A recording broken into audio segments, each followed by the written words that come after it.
1620 The Zone is proudly presented by Union Bank and Trust. The program starts now. KOCN.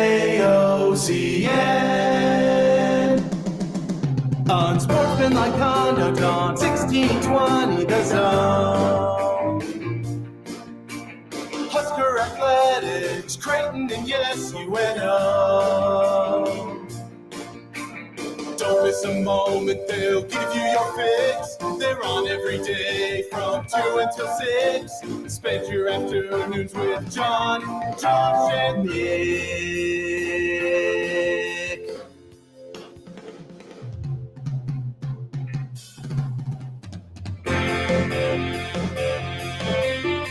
John, Josh, and Nick.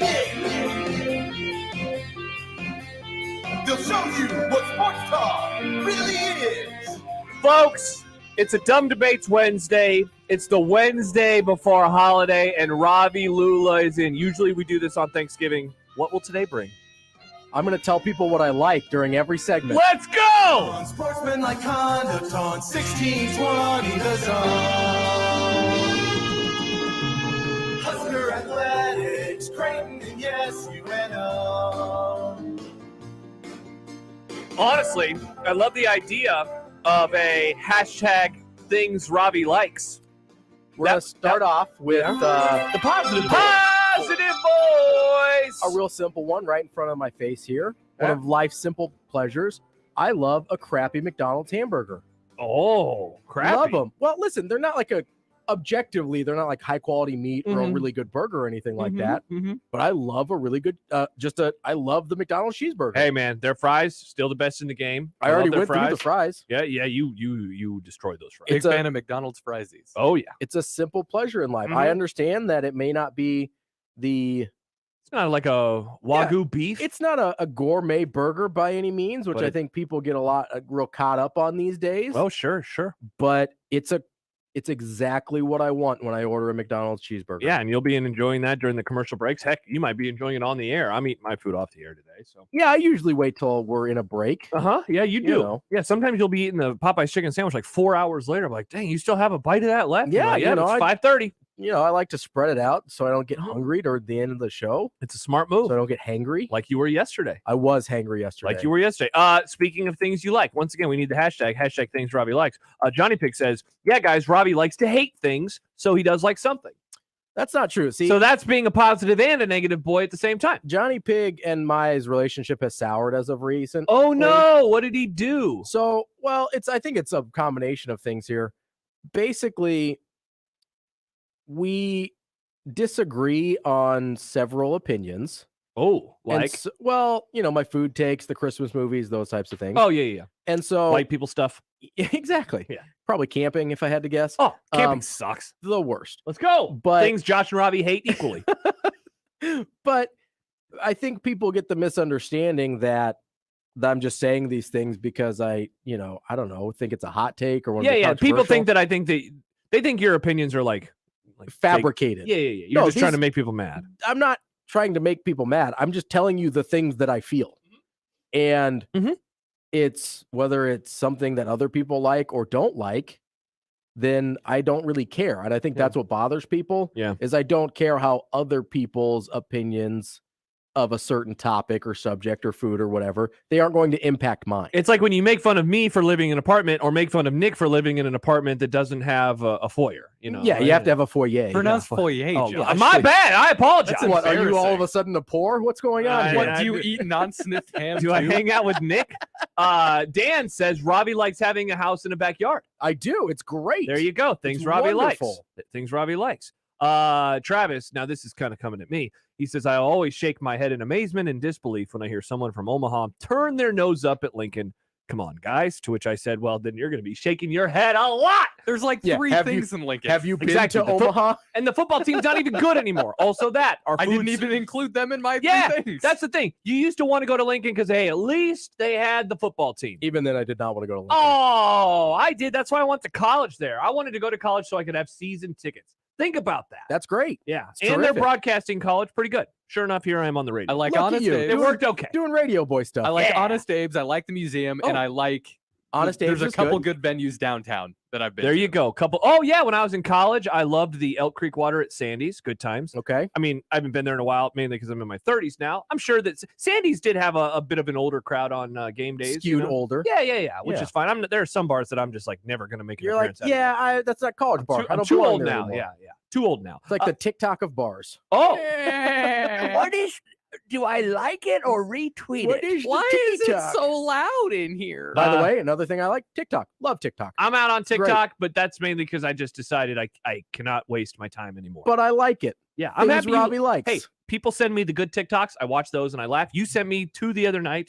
The Bing Bong TikTok. Bing Bong TikTok is incredible. Greg and Lincoln wants to know, Nick, is that the Children's Museum that you were talking about there? Oh, there's like an actual museum. Yeah, there's a natural history museum. Yeah, with dinosaurs. with the mammoth out in front. Mammoth. Mammoth? Not a mammoth. That's not a thing. Monmouth is a college. Monmouth is Not a college. far from Mammoth Memorial, is not is it? anything. I don't No, think it's very far- close. Yeah, It's very close. Very close. I've only been there once. but Okay, it's cool. good. So Yeah, we Nick went out on on the a- I went on children. a field Lincoln trip. also has like 3 prisons. That's pretty tight. That is not wow, Nick. Nick here for prisons. Nick here for the industrial prison complex. Wow, Interesting. you making some side hustle there, Nick? That's pretty gross. That's pretty gross. Roy says Creighton basketball. # things Robbie likes. I do like Creighton basketball. I also like dressing up in formal clothes. You do, yeah. If you are not watching us on 1620 The Zone TV today, first of all, shame on you. Very Second of fair. all, it's probably because you're not at work and you're at home and you're enjoying the holiday season. But Ravi is also enjoying the holiday season. I am. I'm very festive today. He looks awesome. I feel like a bum. You can't really see the print Same. of the coat on the coat's awesome on the stream here, but but it's a dark red with a paisley print. It's very nice. it looks great. He's got a hat on. I wish that I would have known. Yeah, you were I gonna wish I do would have known too. I have a nice button up I could have worn. Yeah, Well, listen, I could have worn one of the suits that doesn't fit me anymore. It's my last show. Things before- Josh likes, losing weight. It's my last show before the holidays. It's not your guys' last show before the holidays. So That's I true. figured you guys would Tomorrow do it is. tomorrow. I am wearing an ugly Christmas sweater I tomorrow. also will. Remind me, I have one. Where Nick, put a reminder in your calendar. I'll wear my right now? ugly All right, Christmas perfect. sweater to the Creighton Athletics Hour tomorrow. So Perfect. we'll all match. Hey, we should do your interview on the stream. You could be on yeah, the stream. Like works that. for me. Does Awesome. John have We an could be a ugly stream Christmas boy. sweater? Well, all of his sweaters are ugly. Hey! Take that, John. I know you're listening right now. Roasting John, things probably. Robbie likes. Oh, hell yeah. I love, things Josh loves, roasting the hell out of John. More takes coming in about things that Robbie likes. David, who very critical of Mr. Robbie Yeah, over that's here. fine. First of all, he calls you Robbie all the time, and I always have to remind him, it's Robbie! And he said, hey, I'm sorry, he's doing voice to text. So we can blame that at least. Okay. Add Robbie to your dictionary on your phone, though, David. He says, tell that guy. Now, this was the other listener. He's full of poop. Robbie loves hitting on Frost. That's something he I think he means hating. hating on probably. Frost. Probably, yeah. Being a negative boy. What pickup like- line do you use for Yeah, Frost? when you're when you see him, you're like, hey, Is it cold in here or is it just you? because his last name's Frost. I get it. No, I don't enjoy hating on Frost. I enjoy accurately describing the shortcomings of a football coach. Oh, hey, I mean, they're 15 and 29. It's hard to argue. at this Hard to point. argue. David will argue with us, but he's wrong. Travis says going to Sandy's for Elk Creek water after you hit 30 is a questionable yet fun time. I do not think I've been there since I've turned 30. The last time that I remember going to Sandy's was in the 2017 Nebraska season, Mike Riley's last year, before the Ohio State game. So I would have been 29 at the time. Just under the wire. Just under the wire. I had some Elk Creek water. It was delicious. I remember in college going there on New Year's Eve one time and asking for a full pitcher for myself. And I had the full pitcher of Elk Creek water. How did that go? Lovely. Because I didn't get hangovers back then. You know why? Because I was in my early 20s. You were 22. Oh, those were the days. The golden days. Those really were the days. Now I have like a beer and I wake up and I'm like, oh, man. Do you remember when you first You started getting remember? hangovers? I don't know the age, but I do remember when it started happening. And I was experience. like, this sucks. Yeah. Because I used to be so proud of the fact that I didn't get hangovers. Yeah, I think everyone in their early 20s is, and they think they're super. And all the olds are like, it's going to change. And they're like, no, I've never had one. And I've I was never like, had no. one. I remember there was somebody, a coworker, former coworker, and said that, oh, it's going to change for you. It's going to change. And I was like, no, it's not. No, it's not. Yeah. I'm perfect. This is one of my skills. I don't get hangovers. Sure enough. Nope. I think just I'm 'cause on you're the 22. threshold. Oh, it's I how old went are you, Nick? 24? 24. Yeah. So I went out drinking the other night, and normally I wake up fine the next morning. I wasn't a full-on hangover when I Mhm, woke up the mhm. next day, but I was a little queasy, a little like I was unbalanced, tired. like felt weird. mid-20s. I was hit and miss. Like I wouldn't always get hangovers, but sometimes I would. By the time I got to like 27, 28, Game over. it was pretty constant. It's done. It's done. Now it's like if there's too much sugar in the alcohol, if I have 2 glasses of wine, if I if you participate in society, if I don't even have to get even a little bit of a buzz and I can still have a hangover the next day. It's the worst. It's like, oh, cool. That wasn't even worth it at all. Thomas says something nice about Lincoln is the disc golf scene. However, getting from course to course will take you all flipping day. Things I hate about Lincoln, driving there. Which brings me back to my main honestly, my main complaint about Lincoln is the driving. And also their food sucks. I thought you were about to say you hated froth. Like you were just that out on froth. Yeah, no, listen, it's not for me, but if it's a hobby that other people enjoy, I'm fine with it. I froth with my friends sometimes. Do you? Yeah. I've done it. I hate it. I don't hate it. I just want to go play golf the whole time. I'm like, why am I not golfing? Well, I feel the same thing about golf. Like a lot of people like golf a lot. I used to golf quite a bit, and I'm just kind of mad on it. Yeah. But I don't get mad at other people for golfing. I'm not mad at anyone for frothing. It's just not for me. I think that's the other thing people don't understand about my dislikes. Yeah. You're allowed to like whatever you want, within legal bounds. Yeah. But if you are a consenting adult and other people are consenting, you like whatever you want to like. Yeah. And when you start liking, prisons like Nick, I'm a little out on you. Prison industrial complex, not a huge fan. Like prisons. You said it was a big plus for Lincoln. I don't know how else to interpret I also that. said it pretty sarcastically. I didn't notice any sarcasm. Seemed real to me. It seemed pretty real. Oh, is this when you have to explain the joke again? It's not a joke. It's a super funny joke. There's 3 prisons in a small area. I didn't know that, honestly. I knew that there was the one. There's the one I know off like the highway. Mm-hmm. Yeah. There's one kind of like out in the middle of nowhere. Weird. Yeah. Well. But yeah, I'm not asking anybody to like the things I like. Yeah. And I'm not saying I do like some of the things you like. Yeah, because I have good taste.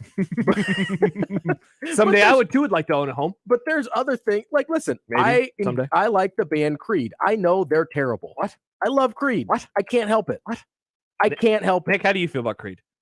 We talked about this before. We sure have talked. Nick seems like someone who would like Creed ironically. Yeah, no, you're liking them unironically. I like singing Creed ironically. With arms wide open. Listen, I put them on the gym playlists every once in a while. I enjoy Creed. I get that it's bad.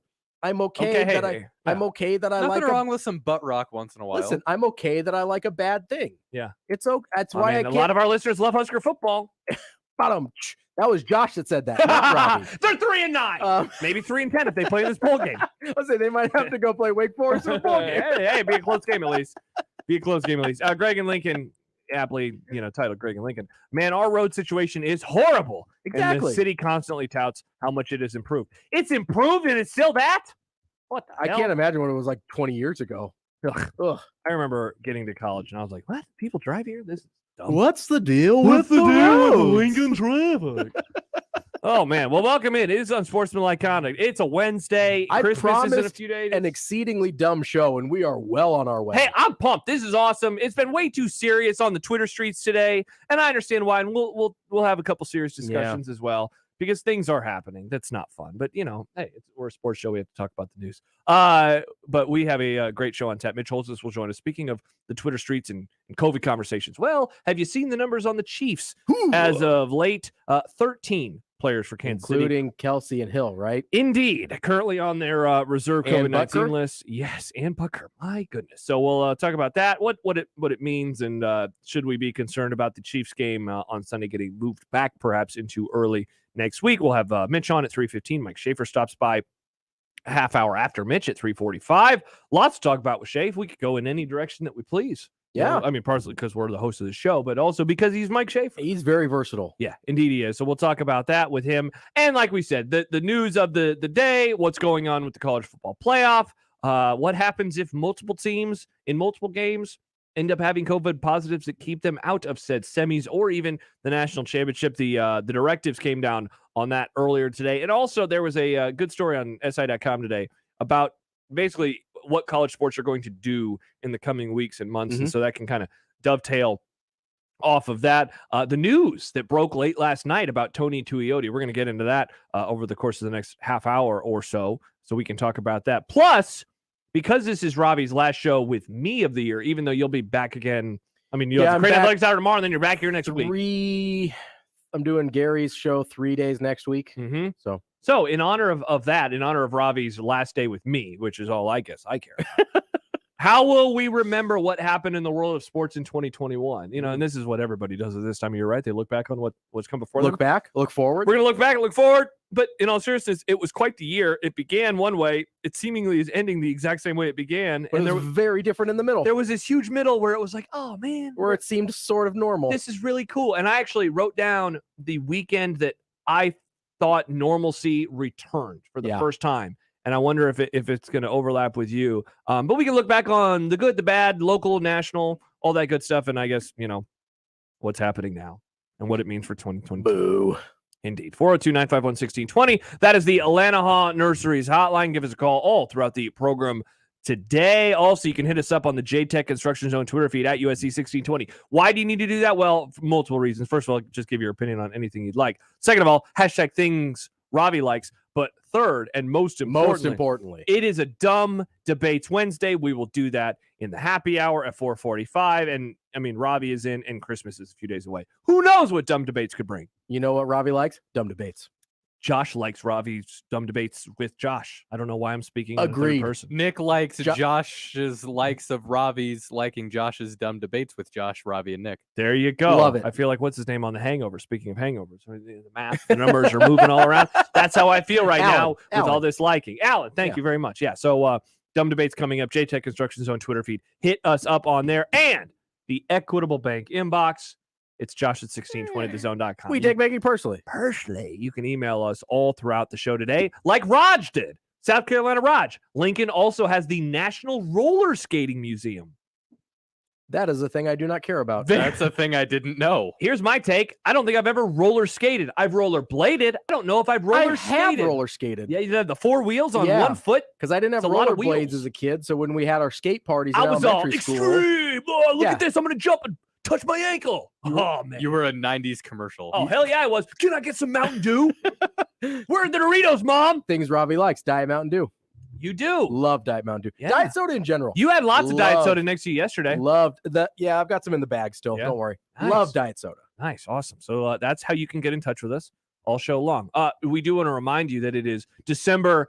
I'm going to say like John would. Mega Week. A new deal goes on sale each and every day at 9 a.m. Today's deal is Ted and Wally's Ultra Premium Ice Cream. $50 worth of vouchers for only $25. Ravi, that is half off. Half off ice cream? Half off. Premium ice cream? Premium. Ultra premium ice cream? It's awesome. I'm in. Go to 1620thezone.com, then Ravi and all of our listeners before they sell out. More to come after this on 1620 The Zone. 1620 The Zone is easy to hear anywhere. On air, online, and on social media. Wherever you are, we are. 1620 The Zone. It's that time of year again. He's back. Old Man Winter has arrived. If you notice the cold air leaking through your home's windows, give JTech Construction a call for a free estimate. Keep winter cold outdoors where it belongs. Let the official exterior experts, JTech Construction, upgrade you to triple pane replacement windows and start saving money on your energy bills. The winter cold doesn't have to mean higher heating costs. Get all the details by going to yourexteriorexperts.com and get started. Hi guys, it's Andrew with Brookside Medical Clinic. Are you struggling with erectile dysfunction and sick of the pills? Well, we have a major medical advancement that has helped thousands of men. The WAVE technology at Brookside Medical was tested by Cambridge University and the Cleveland Clinic, and the results are in. It's proven to increase blood flow by repairing blood vessels. No pills and no side effects. If you're ready to put a stop to your ED by treating the root cause, call us now, and not only will the assessment and blood flow ultrasound be free, we'll also include something unique that produces immediate results in the bedroom. I don't think I've ever seen it fail. This is a $600 value, free to those that call in the next 2 minutes. 402-671-7777. That's 402-671-7777. Guys, put a stop to your erectile dysfunction and get your love life back. Call Brookside Medical Clinic now to qualify. 402-671-7777. We all want the very best for our kids. Their dreams, their health, their future. Nothing is more important. At Children's, we believe every child and family deserves the very best outcomes and experiences, the safest, highest quality pediatric care, and the very best team, all together in an environment of excellence. That's the future of pediatric medicine. Children's Hospital and Medical Center, the very best for kids. Visit children'somaha.org to learn more. Hello, this is Doug Nodgard with Equitable Bank. We are now open and ready to serve you at our second location at 202nd and Pacific. You may ask, why are we growing so fast? It's simple. With Equitable Bank, you get the best of both worlds. A great digital banking platform backed by our customer service. Once you bank with us, you'll never want to leave. When you're ready for a superior banking experience, give us a call at 402-827-8100. We'll answer on the first ring. Equitable Bank, we take banking personally. Member FDIC. At Lanahaw Nurseries, we want to wish you and your family the happiest of holidays. Stop in and see everything this winter wonderland has to offer. Rooted in quality, unmatched value. Lanahaw Nurseries, 192nd and Center and LanahawnNurseries.com. This is Unsportsmanlike Conduct on 1620 The Zone.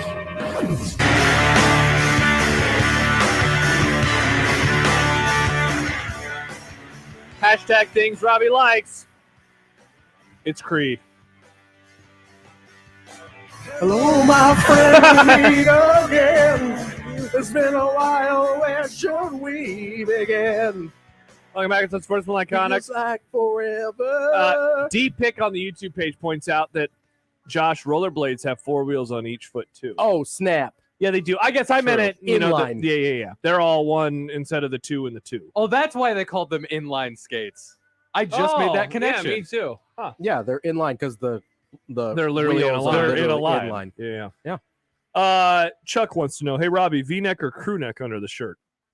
V-neck always. Of course. Yeah. You don't want to see. You can't go crew neck. If you're going to go an open collar on a dress shirt, cannot go crew neck. Tremendous take. See, I remember when I learned that, and there's a lot of people in our audience right now saying, wait, what are you guys talking about? You're not supposed to wear a crew neck under a dress shirt? If you're going to go open collar? No, you're not supposed to. It's a tough look. Yeah. You look like an old white. You look like an old white is what happens. Now, if it's a colored shirt, I think it's okay. Well, in my opinion, and that's not open collar. That's an open shirt. That's different. Yeah. Right. But if you're wearing a dress shirt, if you're wearing a dress shirt with an open collar, yep, you got to go V-neck. Yeah, you want to do cool. You want to go I've V-neck. done that so many times. I did that the other night when I went out. I did too. It just awesome. I think two things. It's a much cleaner look. 100%. What I think happens, and look, no offense, listeners, I did this until a few years ago. Okay, so no offense. Also, if you want fashion advice today, I'm very good at men's fashion. There you go, Ravi, better than me. But I think what you. happens if you do a crew neck under a dress shirt, you either look like an old white or a kid. Yes, you look like a child. A lot of like a teenager, like high school. Yeah. Like they go to a dance and that's what they look like. Go look at pictures. Any of you dads out there, there's go look pictures at of me with same 100%. Yeah. Go look at a picture of your son at a dance this year, and all of the kids will have that same. They'll have and they'll be like, oh, I guess it just doesn't look as clean. Yeah, it doesn't look as clean. That's why I wear a V-neck under the dress shirts because it just looks cleaner. The other thing though, even when you're not doing an open collar, you should still go V-neck under the dress shirt if you're going with a tie because it doesn't bunch. Also, I don't actually have any white crew neck shirts. I own none of them. I don't think I do anymore. I only have V-necks. I don't my dress shirts. think I do anymore. I actually have some that I wear alone. Oh, okay, yeah. Like I think some white T-shirts with a pocket. Look at you, fancy boy. I mean, it's not really put fancy, a pin in there. Kind of it's a very casual look, but it's a plain white shirt, a plain white tee, if you will. Oh, like the song says. Yeah, that's a band. That's the whole band. Like the band says. Exactly. Aren't there people singing about? Weren't there songs about plain white tees?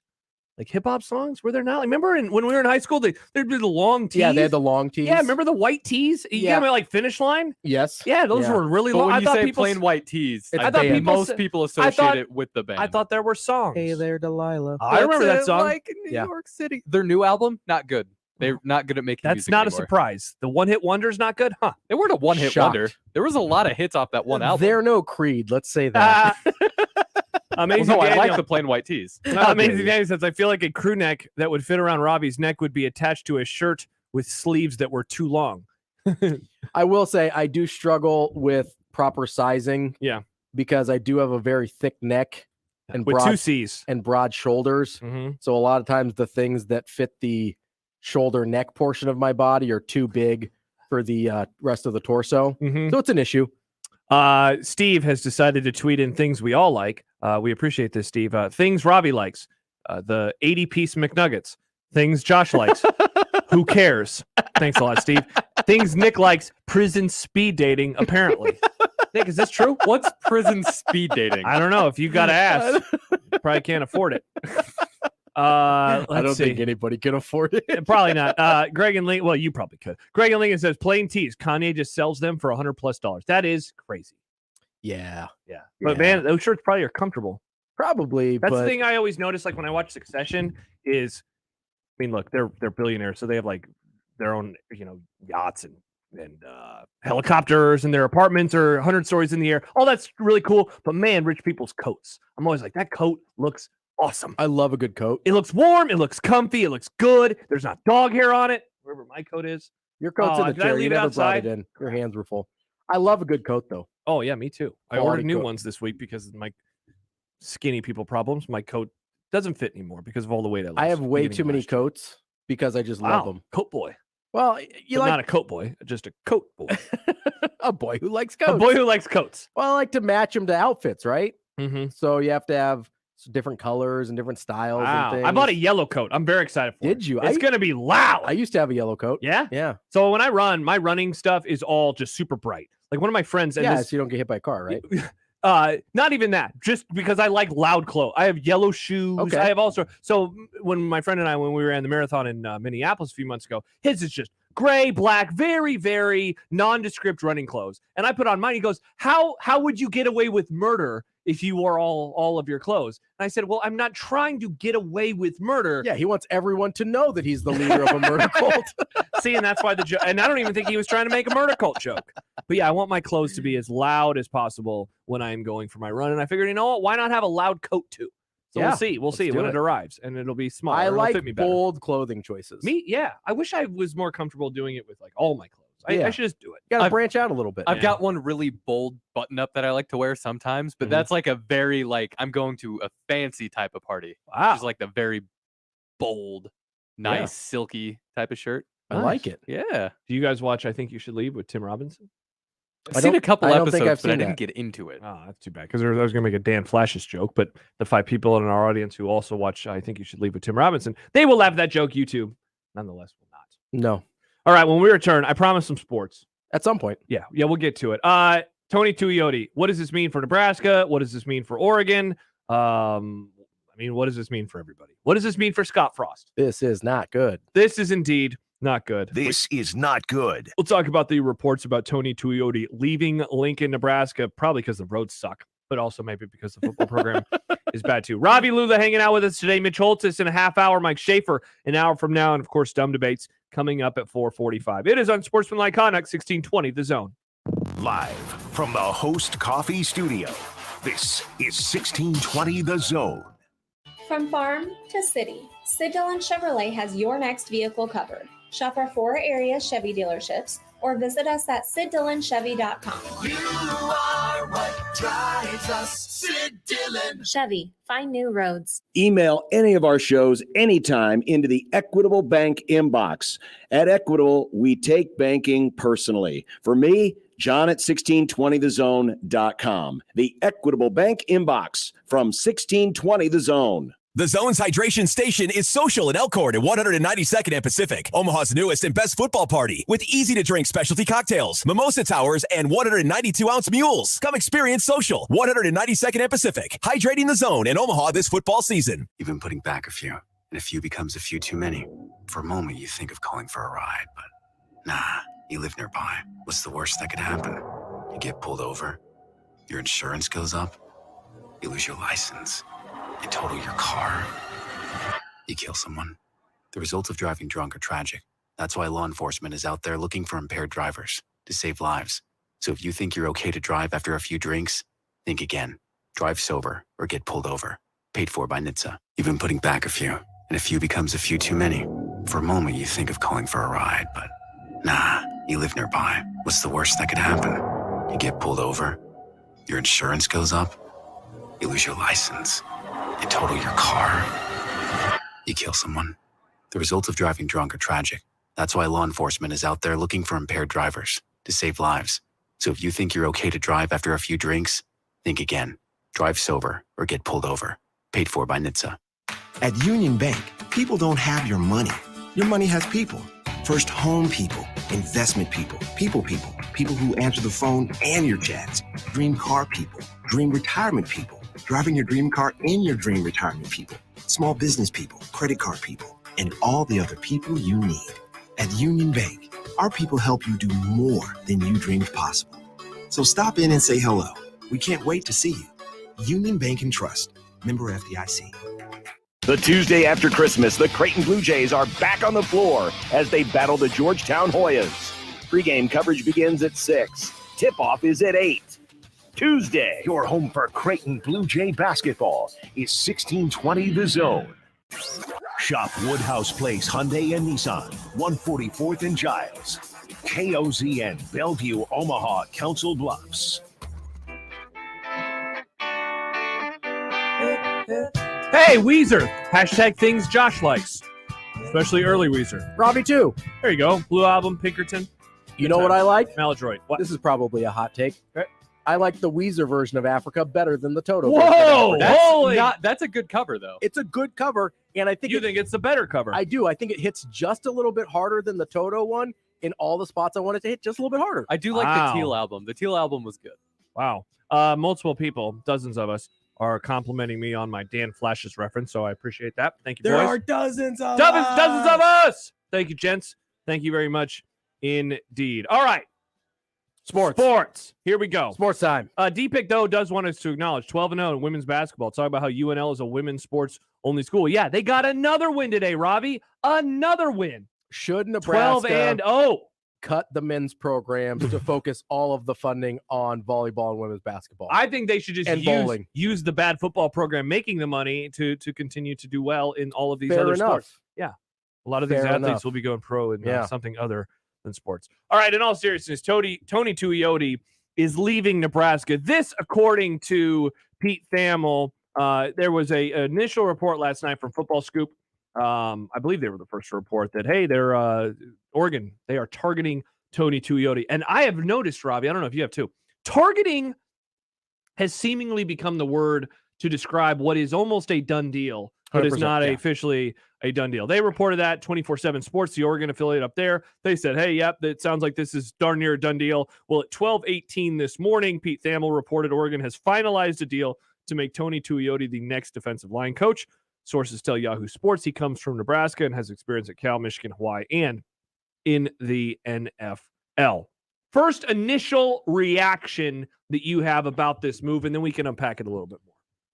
Well, my first initial reaction was, well, I guess this is how we get the special teams coordinator and the running backs coach. And look, man, that's not a reaction that's that asinine, because I saw that reaction from a lot of other people, including I had an email this morning. Let me see if I can find it from, Brian. Tuioti to Oregon. Dawson coaches the D-line. Rude coaches linebackers. New special teams coach and a new running backs coach, ? I mean, that was the first reaction that Brian had, that you had, and I imagine that many others had. Yeah, I mean, that was my initial reaction, because I've kind of just been waiting for the ball to drop on what other move is happening, because from everything we had heard is that they were going to hire a special teams coordinator, and I couldn't imagine a world in which they didn't have a running backs coach. So that meant someone else was leaving. And I had speculated maybe one of the linebackers coaches moves to an analyst role, and Chins helps out on the on-field portion of that. Turns out Tuioti moving on to Oregon, and I assume it'll be Dawson on the D-line. Like you said, Rude taking over all the linebackers, and I imagine Chinander will help out with the linebackers as well. But there's also quite a bit of overlap with outside linebackers and defensive line in a 3-4 due to the nature of their assignments. So I think Dawson may be able to help out with the outside linebackers still. I don't think it's that dissimilar of a role. So that was my initial reaction. I don't think we're getting new people for those positions. I think it's going to be probably Bush and Ron Brown. That'd be so disappointing. I think those, I mean, do you disagree? Well, I don't know, mainly because I haven't had a chance to talk to the people that I trust, in terms of giving me great information. Prevailing, like that's been the sentiment, but I don't know if that's that's true. If that's just popular thinking or actual thinking, I don't know. Because I haven't heard. Like, what I'll say is, I talked to what I think to be some pretty plugged in smart people. I've not heard that from any of said plugged in smart people. Okay, but I've seen that as like this has become over the course of not even 24 hours a pretty common refrain of like, yeah, this is what they will do. And look, I mean, it's not just 24 hours. It seems like ever since they made the announcements of the other 3 coaches, it seemed like this is the direction that most people thought it was heading with. That Tuioti was going to leave? No. That in some way, Bush would end up being the special teams coach, and Ron Brown would end up being the running backs coach, regardless of how that happened. Yeah, no, 100%. So I'm with you on that part. I guess my disconnect on this is that Dawson is automatically going to become the defensive line sure. coach. Okay. It just seems like uninspired. But you know what, man? I think you could say, that some of the hires that they have made, I mean, they've made 3. I would say one of the hires that they made seems kind of uninspired. 2 hires that they made, I love the Mickey Joseph hire. And the Whipple one, I don't know. I think it's really, really fascinating, and I think it could work. But, going over the course of his career like I have, it seems like a more of a slower play than anything. Yeah, that seems like I don't know if they have time. It seems like a play that you make if you... That was, what that is, Ravi? And not to repeat something I've said a bunch of times, that is a 2019 play. It is. That is after the second year, falls apart, they don't make a bowl game. That's when you bring in someone like Whipple. And I'm with Travis. Bush special teams would be a pretty good hire, I think. Brown staying as running backs coach, I don't feel that comfortable with. Yeah, and I think here's one of my issues too, and I guess I haven't verbalized this one on the air just yet, but the staff that they have put together so far, I have heard phrases like, yeah, well, other coaches are going to have to pick up the slack for recruiting with this person, or yeah, they can focus on coaching. And look, this is not to misinterpret the how important 22 is. Sure. The 2022 season is going to decide, I think, the direction of where Nebraska football will go over the next 4 to 5 years. So I get putting a huge emphasis on being good on the field, but I also hate the idea of recruiting being a back burner thing when that is it's the lifeblood. It is the lifeblood of a program. And look, whomever the coach is in 2023, whether it's Scott Frost or whether it's somebody new, the ramifications of recruiting being on the back burner, that will be felt by somebody that is in charge of Nebraska. I don't know who that person will be, but I guess that's where my concern would be. So ultimately, I guess I would ask a question. Would that just seem very uninspiring? I think Bill Bush, certainly, I would like that hire, noted for being a tenacious recruiter. I can't speak to his acumen as a special teams coach, so I'm not going to try. Well, we know what we're getting with Ron Brown, though, in terms of on-the-field acumen and recruiting acumen at this point. Which I think most people would say on-the-field acumen, very good. Recruiting acumen, very bad. And I think that's a fair assessment at this point in his career.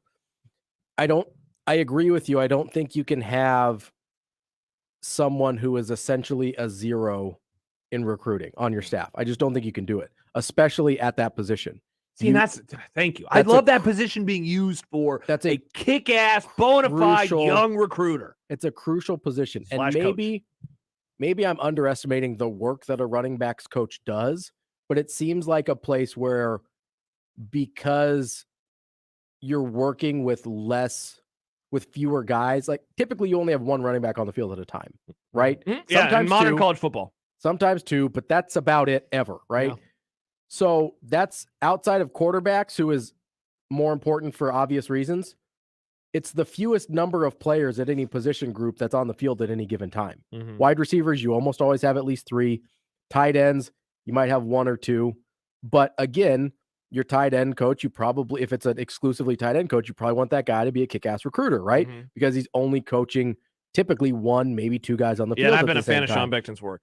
Which offensive line, 5 guys at a time. That's really difficult. Linebackers, D-line, secondary. Those are all multiple position guys or multiple position groups on the field at the same time, where it's a little more intensive coaching that many guys at the same time, getting them to work in concert with one another. You're basically, as an offensive or defensive line coach, trying to coach an entire basketball team within a football team in terms of personnel. So with a running backs coach or a tight ends coach, you have a little more, I would imagine, time to be a kick-ass recruiter. So I think that's why we have that feeling about the running backs coach. Yeah. And so that does make it a little disappointing that the presumed hire is likely not a great recruiter. Mm-hmm. So that's a little bit frustrating. I agree with you that Mickey Joseph, home run hire. Raiola, I think, is interesting. I'm more of a question mark on Raiola than I am anything else. I bet his technical acumen is really good because of his NFL experience. Yeah. But the recruiting is a total unknown. Yeah, and it's once again that's why I say what I do about long-term play of that could end up being like a really amazing on the ground floor hire. It could have been like Pelini as a D coordinator. Mm-hmm. Like that ended up being like that was taking a flyer on a coach who, granted was a position coach, had a little bit longer, had a little bit longer leeway or a little bit longer resume in the NFL than Tuioti does. Not Tuioti, Raiola does, but similar type of thing. Mm-hmm. And for me, I'm intrigued by that hire, but I don't. Again, there's the so magnitude many of the 2022 season, and at that position group, that's a really, really crucial position. Gonna have a new center. You're working with probably trying to get Teddy Prohaska back up to speed after the injury. You're hopefully getting Lutovsky in there, getting him some reps. It's a young, pretty intriguing group. Yes, which his technical acumen probably really effective there, because I'm assuming you don't have a guy in your organization for 4 years in the NFL if he doesn't know what he's doing. Mm-hmm. But it is a wild card in the sense that you don't know how he relates to college guys. You don't know how he does when he's running his own room, and you don't know how he's doing recruiting. Yeah. If you're a guy like Frank Solich and you have a little bit more, I guess, experience, you have a little bit more infrastructure, and you have a better history of winning, I think you can take a swing on a guy like Bo Pelini. This seems a little bit more dicey to me, and it could work out great. Yeah, and look, I'm not going to sit here and say I told you so, because the next point that I'm going to make is not trying to say that, but what is happening right now, if this report is true, and I don't think it's not, I think Thamel is there's just a lot of smoke about this happening. So if this ends up being true, which I think it will, this move with Tuioti leaving for a school like Oregon, it's the consequence of bringing back a coach that is 15 and 29. And once again, not going to relitigate that. The Nebraska Trev Alberts, they've made their bed that they're going to have to sleep in it. But this is the consequence of bringing back a coach that's 15 and 29 and having an athletic director come on the radio and do interviews with people and say, hey, the data points point to this not working. Like when the initial move happened of firing 4 coaches, keeping the other 6, I did not think that was the end. I did not think that hiring 4 new coaches was going to be the end game. I thought that they would lose somebody on defense. I agree. And look, this was not the coach. If I'll be honest, this was not the coach that I thought that they would lose on defense. I thought that Travis Fisher would be the first. He's been attractive to a lot of different schools before. Previously. Yes, exactly. And look, I still wonder about Chenander, and that's not with any intel, but I wonder about him just given his stock right now is really, really high. Yeah. And I mean, you could say that about the entire defensive staff. So, I totally get Tony Tuioti wanting to move on. Look at the room that he inherited and look at what he turned that room into, given the pieces that they have inside of that room. I think that he did a great job. And so him deciding to move on when he did, smart play. And so now I wonder about a guy like a Travis Fisher, and I wonder about a guy like an Eric Chenander. And it's like, yeah, of course, if you individually or your side of the ball has had success, even amongst the program being what it is, this makes all the sense in the world. So once again, this is a consequence of deciding to go into a year 5 with a 15 and 29 coach. I agree 100%. The thing that I think people weren't totally looking at when they were talking about the assistant coaching picture in general is they were asking the question, okay, what person will want to come here on a 1-year rental, right? That was, we heard that a lot with offensive coordinator and wide receivers coach. We heard that a lot during this process. But you could ask the same question if you're on the defensive staff and you've been highly successful, who would want to stay here on a 1-year rental? Yeah. Right? If Eric Chenander has opportunities, which I would imagine he's gotten at least people kicking the tires on him, right? I mean, I'd be shocked if he didn't. considering what the defense was when he got here and what it is now. And you look at the departures he's going to have on defense, it would not shock me at all to see Eric Chenander have whether he did at any point or does at any point in the future in this offseason, have interest in another job, whether it's another D coordinator job or, I don't know, a small group of 5 head coaching job or something like that. Yeah. I don't think that's out of the question for the job that he's done here. Yeah. That seems like a next logical step for me. If the right position opened up, I wouldn't blame him at all for taking that. Because especially if it's a head coaching job, that's the next step in his career that he likely wants to take. Most coordinators would like to be head coaches at some point, but also just from a job security standpoint, if you go on somewhere like Tuioti, for instance, is going somewhere where they have a brand new head coach, he's probably getting 3 or 4 years, no questions asked, right? That's just how these things work. And without knowing anything in terms of Trev Albert's plan or metrics or anything like that, this very well could be only 1 year guaranteed at Nebraska. So just from a strictly job security standpoint, it makes sense if you want to move on. Not to mention he's a guy that has a lot of kids, a large family, and plus too, one of the things that we have not mentioned, I know I just kind of ran through, where he has coached at in the past, reading off of that Thamel tweet, but I mean, he's been on the West Coast before, coaching at Cal, played at Hawaii. He's a West Coast guy. Exactly. Yeah. I mean, I'm just looking at his coaching career right now. Hawaii's a grad assistant. Hawaii's a player personnel guy.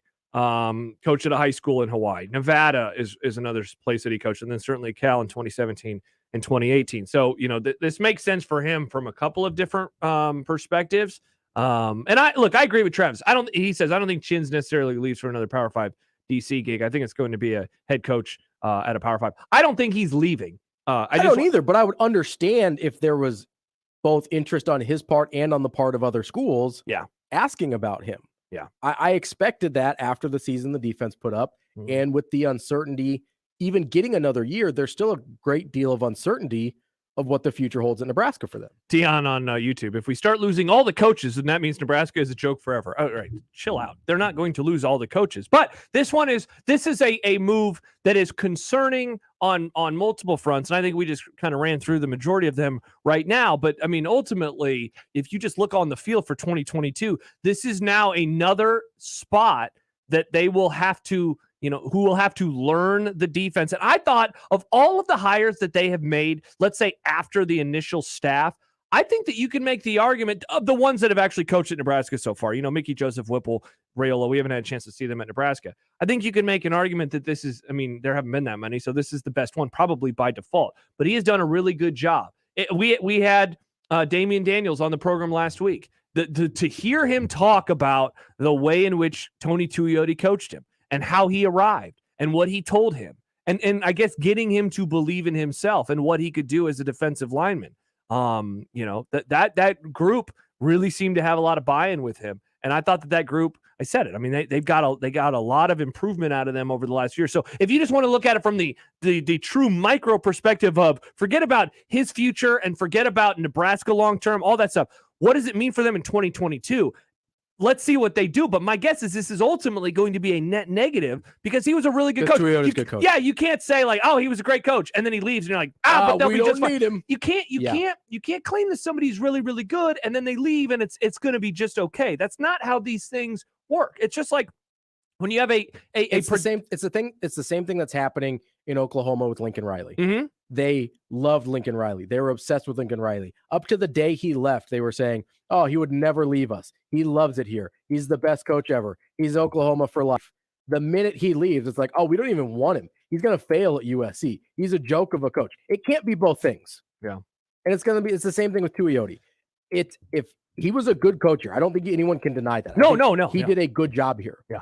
And you can be sad that he's leaving. You can be upset that he's leaving, but you can't all of a sudden believe that it's a given that position group will improve because he's gone. Mm-hmm. Now, they might hit a home run hire with the defensive line coach. Maybe it's Dawson. Maybe it's somebody else. I don't know. I kind of assumed it would be Dawson, but like you said, we don't know that.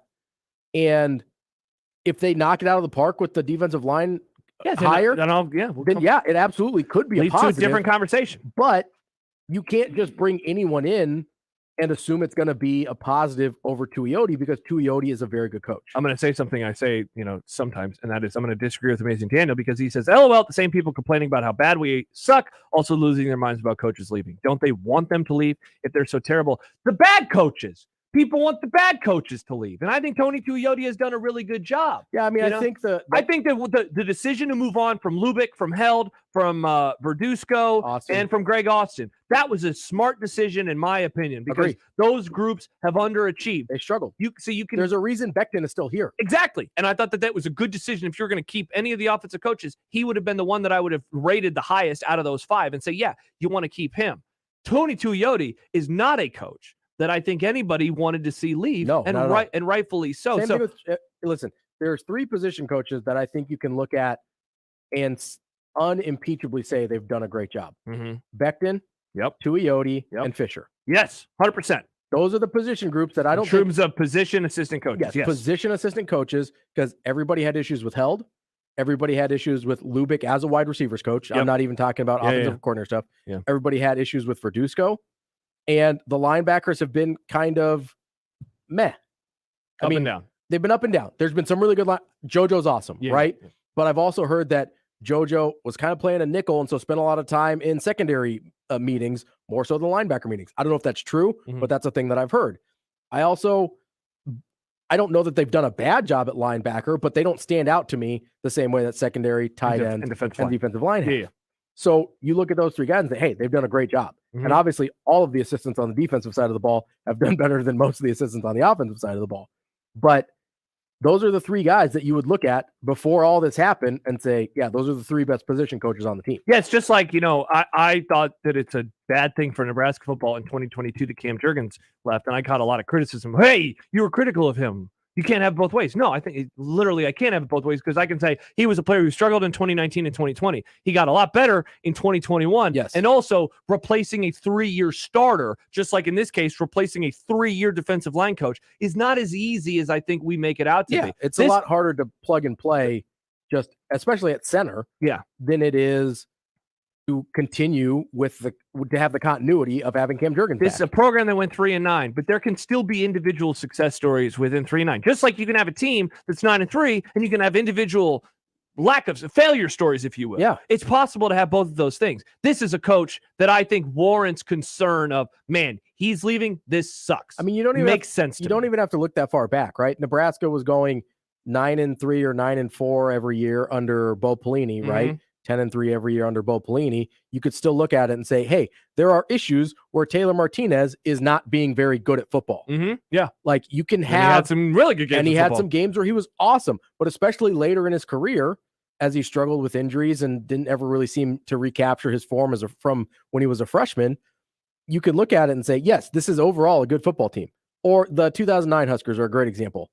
Really, really good football team. Incredible defense. That offense was tragic. Yeah, one of the best defenses we've ever seen, and also a lot of individual failure stories on the offensive side of the ball. National championship level defense in 2009. And it was a tragic offense. Division II level offense. Stu Manji, before we go to break and talk to Mitch Holtz's bringing up recruiting, he says, I would be much more invested in an assistant's recruiting ability if I felt the staff would be here long enough to recruit. They're replacing 5 coaches and a minimum, of 10 starters of a 3-9 team. That's a lot to overcome in a must-win season. Yeah, it is. And I know that I'm getting a little ahead of my skis when I bring up the recruiting component of this, mainly because we're going to find out the answer if this is all going to matter or not. Like, are they shuffling the chairs? That's why I understand bringing on guys that are probably more technically savvy than they are in recruiting. I understand that. This could end up working out, but I will say this.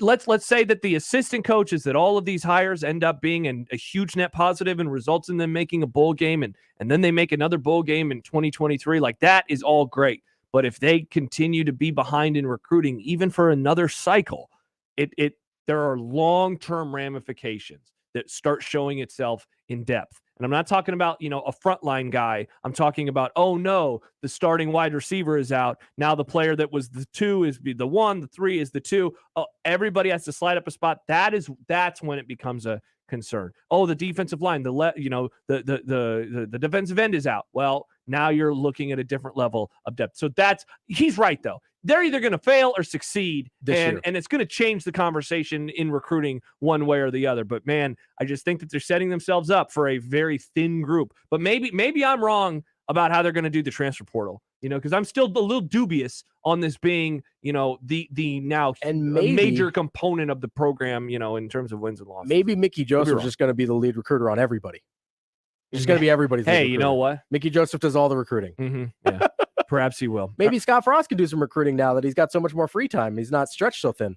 When we return, we'll have Mitch Holtis on. Hey, he does like hunting.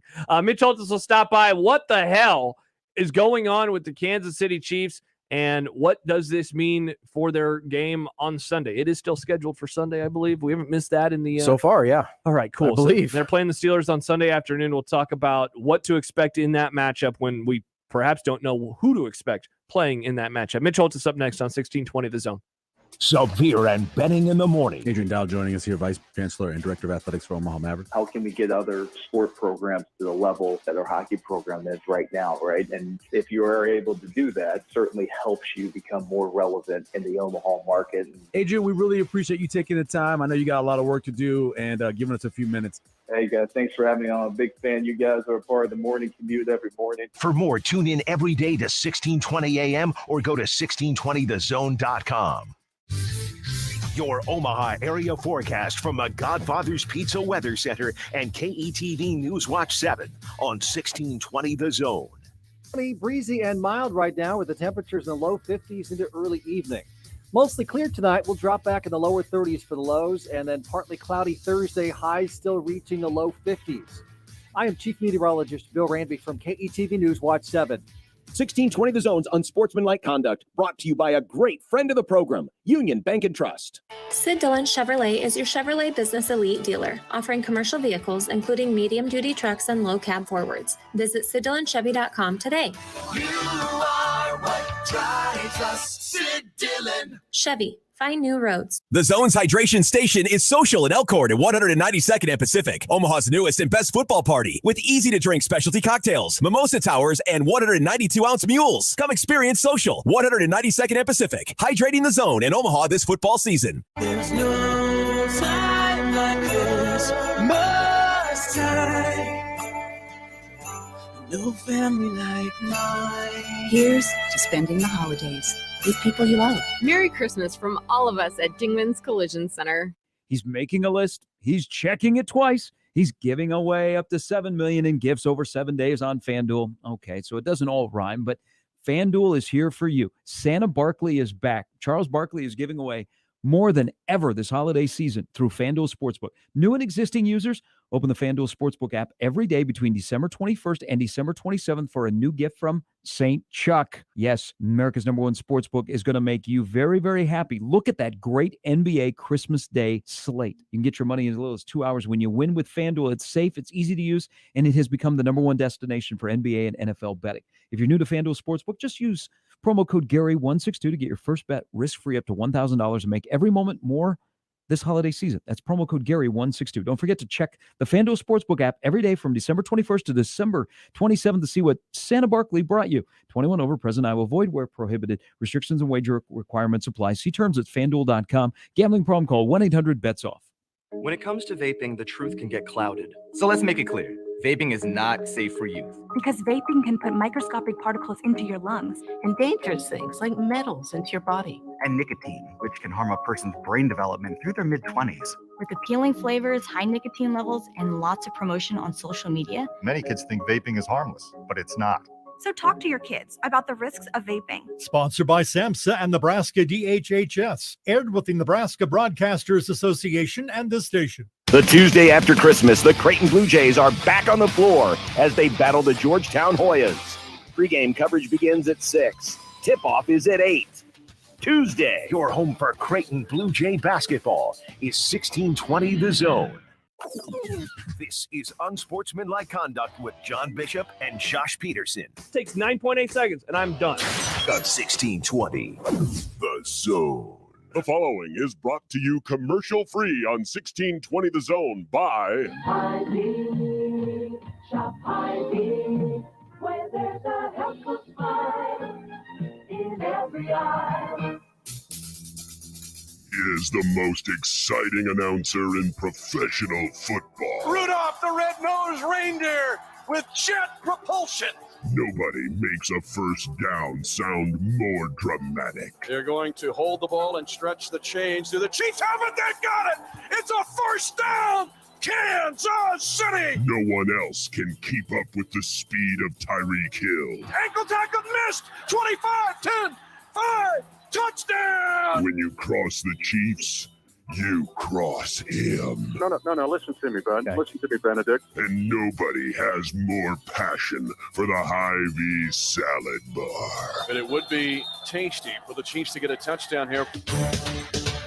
1620 The Zone, your home for the National Football League, presents... Touchdown! Kansas City! Hungry Pig is passing. The voice of the Kansas City Chiefs, Mitch Holtis. Mitch Holtis, he joins us each and every Wednesday at this time to talk about the Chiefs, and it is brought to you by Hy-Vee, the official grocery store of the Kansas City Chiefs. Mitch, good afternoon. Merry Christmas, happy holidays to you and yours. Same to all of you and to all of our listeners that seem to enjoy this segment. The feedback I get that, many years I would be talking about who are the Chiefs going to draft or who's going to make the Pro Bowl. There's a whole lot more here to talk about right now. I mean, this has been a crazy 48 hours, but here we are after an exhilarating Thursday night victory, one of the biggest in Chiefs history in the regular season, and then to go through this COVID stuff. There's just a lot on the plate with the Steelers coming to town. Yeah, the next biggest game of the year. Yeah, let's get the COVID stuff out of the way, and then we can look back a tad on Thursday and ahead to Sunday. Tyreek Hill, Travis Kelce among the 13 Chiefs. Currently, at least that's the latest number. So if I'm wrong, correct me. 13 Chiefs on the reserve/COVID-19 list. What do we know about the vaccination status of these players? Potentially those two or any others, because obviously that could allow them to play on Sunday if they're able to test out of it. Yeah, let's talk about the good news, maybe the more good news, and then the maybe not as good news. The good news is two guys came back today that were on the field. Willie Gay Jr.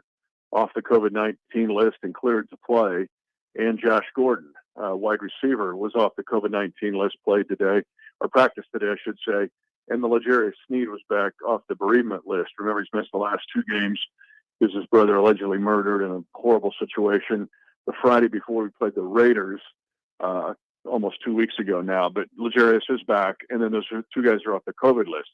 To your point, and this memo came down this weekend, that laid out the new protocols for the National Football League. And this is based on the science they've done and in the background in dealing with the coronavirus, is that there is a new protocol in place. And it's basically two boxes that you have to check if you end up testing positive and on the COVID-19 list. Is one, are you symptomatic? Two, have you been vaccinated? If you can check both boxes, being I'm asymptomatic, no symptoms, and B, I have been vaccinated, then your path to getting back on the field is much faster than it was with the old protocol. And again, this is not the league trying to skirt an issue just to get guys back on the field and, whatever the heck with the coronavirus. That's not the case at all. This is based on science and data and realizing that if you are asymptomatic and vaccinated, you can be back on the field. So that's where we're at. And I anticipate, you mentioned 13, so now it'd be 11, but 3 practice squad guys, so 14. I would almost imagine that a good group of those guys will be back on the field and ready to go Sunday against the Steelers. Mitch, with that number somewhere between 11 and 14 right now, like you said, if you're including the practice squad guys, have you gotten any indication that if that number goes up at all, that they may try and postpone the game like they did some of the games this week? Or if that number stays there, are they kind of planning on going ahead with it as far as you know? What is today? This is Wednesday? Yeah. Okay. I want to get this right. There was a few winds yesterday, or at least some breeze blowing that it could be moved. But as of today, I heard a stronger message that it won't be moved. Now, I'm not saying, I shouldn't say wouldn't be. And Coach Reed was asked about it, and he said, I haven't heard anything to that effect. I think that barring no more guys added to that list, now Pittsburgh added a couple guys on their list today, but the league really wants to play this game Sunday at 3:25. And right now, I think that is full steam ahead. And who the Chiefs will have on the field or who they'll have won't have on the field, still to be determined. This isn't day to day. This is hour by hour. Seriously, it's not. Like, it's the way it's been for the last 3 days. So, but I don't think right now, as of 3:30 or whatever time it is, I don't think this game is going to be moved. I think it's on Sunday.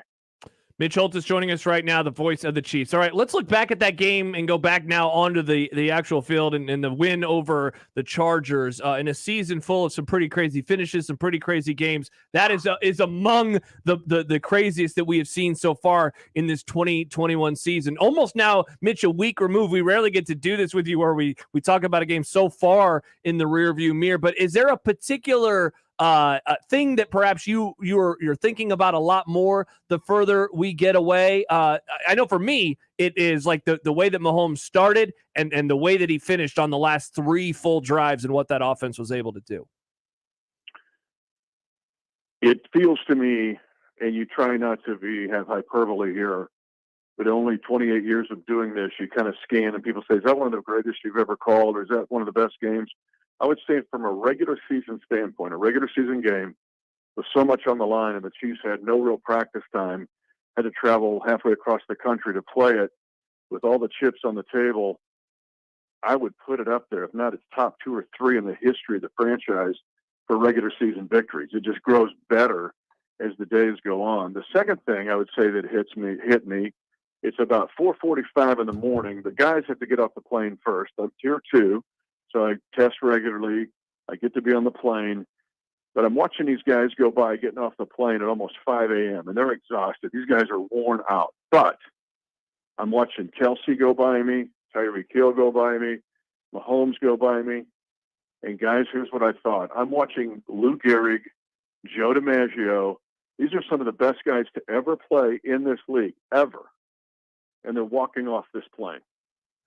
I think we take for granted, because it's happening in the here and now, just how good these guys are and how big a win that was, because they were huge. Those 3 guys in particular at the end of that game. We're just taking for granted that we're just walking every day in greatness around here with some of the greatest to ever do it.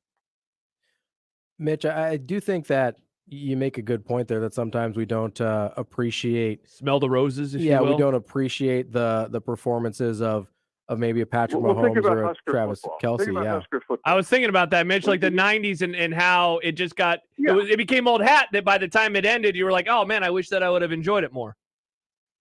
And now look back at that and go, oh my God, those guys were really good. Like Tommy Frazier's really good. Yeah. And how many pros are on that team that end up having great pro careers? Will Fields in the Hall of Fame. I mean, at the time, you're not thinking that, but as you look at it going, man, did I not realize it? I mean, Joe DiMaggio was playing for the Huskers, like, just to give an analogy, but that's where we're living right now in the Chiefs Kingdom. Josh and I were talking about yesterday how this has felt kind of like a strange NFL season, because it didn't feel like there were any truly great front runners. And I pointed out, I think part of it is because we're missing some of the familiar quarterback faces that have been in our lives for a long time, like the Drew Brees, Phillip Rivers of the world. But I also pointed out that maybe it's because a team that we thought was going to be great, like Kansas City, stumbled early, but they've kind of gone out to their rightful place, as I think a lot of people would say, in the front of the league right now. Do you feel like this is as good of a Kansas City Chiefs team as we've seen in the past few years, and maybe people just don't realize it because of how the season started? It's hard for me to get recency bias here and think about this week, but honestly, if I just back up a second and look at it, this team is going to go down as one of the best. And even though it did not get off to the great start everybody anticipated, I've mentioned this to you guys before. Well, we love the NFL. We love it. We wish we had it every night, right? Tuesday night football. Oh, great. I get to play fantasy football tonight. But we don't have it for 6 months. So all we do is talk. And in the talk, we create these scenarios beyond any other sport to me that we think is almost reality going into the season. I will tell you that it's been you would say it's a strange season in the NFL. I would tell you it's been one of the best because there is no awesome 15-1 team right now. And so many games, an all-time NFL record games have gone down to the last possession or overtime. And it's incredible. Somebody told me like it's the best reality show on TV or radio like every week because it is. I mean, I said last week after the Charger game, this is Ted Lasso and Yellowstone all wrapped up into like one huge, miniseries. And you never know what's going to happen. This year has been that way more than ever. And there's been a lot of teams that didn't get off to a great start that have rallied. But you've got a lot of teams people thought were lousy that are pretty good. The Patriots are kind of back. I mean, they're involved in this. The Bills maybe aren't quite as good right now. The Titans are great. Nobody's going to beat them. And now they're gasping for air. I mean, it's just been so much drama to this season week by week. And it's changed so much. It is like you're watching Ted Lasso episodes. Like, what's going to happen next? Mitch, before I let you go, COVID aside, biggest challenge you see in terms of what Pittsburgh brings to the table on Sunday afternoon. Speaking of, up and down, this has been a team that's been very up and down week to week this year, where sometimes it's like, oh, yeah, they're the worst team in the AFC North, and then on other Sundays, it looks like they're the best. We all love analytics. I mean, I crunch numbers every night. You guys do too. But this is a team that gives an exhibit A of defying analytics. There's no way, shape, or form analytically you can say this team is 7-6-1. They just don't match at any point other than the fact that they make the big play when they need to make the big play. They're awful in the first three quarters and magnificent in the fourth quarter. To answer your question, it's T.J. Watt. 18.5 sacks, all-time Steeler record. He doesn't just get sacks, he gets forced fumbles. He has 4 forced fumbles. They've won 3 games this year because of it. They wouldn't even be 7-6-1 without him. Now, Cam Hayward's a close second. So you ask me what's the biggest deal? You have got to somehow neutralize those guys. If not, they will wreck you. Even if you're in control of the game, they'll make a play or two, just like they did against the Titans, and the game is completely changed. This is a tough Steeler team. They've been this way for 50 years with only 3 head coaches. But T.J. Watt and a guy like Cam Hayward personify that toughness. He is Mitch Holtis, joins us each and every Wednesday to look back and look ahead. We appreciate it. Mitch, this is the last time that I'll be on the air this year. I'll be back in a couple of weeks, so I hope that you have a Merry Christmas, Happy Holidays, Happy New Year, and I will talk to you ahead of the last week of the regular season in early January. Same to you, man. Awesome interviewer. It's a good segment. People love it. I get tons of feedback on it, but I hope you have a terrific holiday and safe holiday season. Merry Christmas. And believe me, after the last 72 hours, the whole stay safe thing is it's italicized and big fun, brother. Big fun. Indeed. I couldn't agree with you more. Mitch, we appreciate it as always. We'll talk to you next year. See you next year. Yeah. Mitch Holtis. I wasn't even trying to do the bit. I wasn't even trying to do the Mitch Holtis, brought to you by Hy-Vee, official grocery partner of the Kansas City Chiefs. Amazing Daniel tweets in. I don't think he's a fan of the Chiefs. Well, they're also playing his team this week. Yes, he's a Steelers fan. Which I think is a factor. Yeah, he says, do you have any idea how badly I want the Steelers to win this game? I'll listen to the replay of the next Mitch Holtis call over and over like it's 2004 and I'm an FM DJ playing James Blunt's You're Beautiful. You're beautiful. Over It's and true. over and That over song is and about a over stalker, and by the way. over. So you were a fan of it? It's a good song, but it's about a stalker. And sadly, a lot of the good songs are problematic in nature. Yeah. We were talking about the Plain White Tees earlier. Hey There, Delilah. Problematic song. Have you ever read the background on Hey There, Delilah? Nope. Of course I've read the background. I know you have. Josh. It was a question for my co-host, Ravi. I have not. Yeah, well, problematic. Okay. Yeah. Good to know. So Amazing Daniel, my take, you will not be listening to It's Beautiful or You're Beautiful, or you're not going to listen to any Mitch Holtis thing over. You're going to be sad on Sunday. No James Daniel. Blunting for Amazing Daniel. Daniel, here's the funny thing about the Steelers too. They used to own the Chiefs, own them, and then you know what happened? Patrick Mahomes. He showed up, and now nobody owns the Chiefs anymore. Like, everything changed. Isn't it nuts how that franchise, they were kind of like the Bears. Never had a good quarterback, always failed in the postseason. I believe. And then they got Patrick Mahomes, and now they're like the best franchise. Prior to Mahomes, there was a stat about how they hadn't had a quarterback that they drafted win a playoff game, right? That one? Since Todd Blackledge. Yeah. Or no, it was a game, not a playoff game. A game. They had not drafted a quarterback that won a regular season game since Todd Blackledge. Yeah. And I don't know that they had ever drafted a quarterback in the first round that won the playoff. That won a playoff game. I don't think it was even first round. I think it was just drafted. Ever? Yeah. Because they drafted guys that would go on and have success elsewhere, or they would have to bring in guys from free agency or trades to help them actually win. Yeah. Insane. And now nuts. Now they have like look at them. Generational superstar. Look at us. Look at them go. Who saw this coming? I don't know if I'm quoting Paul Rudd correctly, but either way. Look at them. Look at us. Look at us. Look at us. You believe it? Man. No Mike Schaefer today, which that means more time for you and me, Ravi. And Nick. And dumb debates. Well, I mean, dumb debates will still like be just like the general just the aura of debating things dumbly. What we normally do. When we return, actually, we'll save this for the Mike Schaefer segment. Now we can look back on the year in sports. But when we do return, we will continue to talk sports. Let's just get the COVID stuff out of the way. Okay. There's a lot of COVID news. Let's burn right through it. I was going to say some of it's good. There's not any good That's COVID. not really a thing. There's not good COVID news. Well, it's good if you're in a murder cult, Josh. I'm not, though, Nick. I'm in an anti-murder cult. My cult sits around and we're like, man, we hate murder. And it's like, yeah. So you admit you're in a cult? No. It's people keep trying to tell me that there's a Frost cult now. I don't know what. Yeah, it's something on Twitter. It's weird. I don't know what's going on. Accidentally stumbled into it on Twitter. It's How scary, was it? uncomfortable. I'm so glad I just prevented myself from saying the thing I almost said. I'm happy you we did should go too. to break. All right, we're going to go to break. We will talk about the not positive COVID news. But before we go to break, it is time to take a nice hydration break.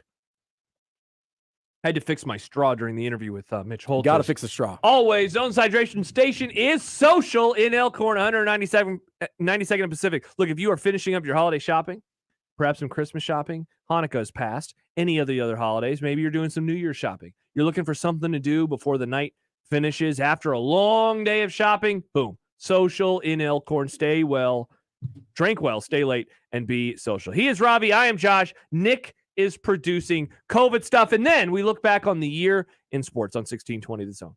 The NFL plays here on 1620 The Zone. Find your purpose with work that matters. Methodist is hiring for clinical and non-clinical positions throughout our health system. Join a team that's making a difference and take advantage of a range of benefits like medical, vision, and dental, flexible scheduling, and tuition assistance. To find all of our opportunities and apply online, go to bestcare.org/jobs. That's bestcare.org/jobs. Methodist, the meaning of care. And that's when I realized it's called a hamburger, not a handburger, because you carry it with your hand. I was wrong, people. It's like that time I thought I couldn't make the perfect app for football. I was wrong again, people. All I had to do was make a sportsbook app where you can earn season rewards all Sunday long. Nobody's better at things than Caesars. Must be 21. Gambling problem? Call 1-800-BETS-OFF.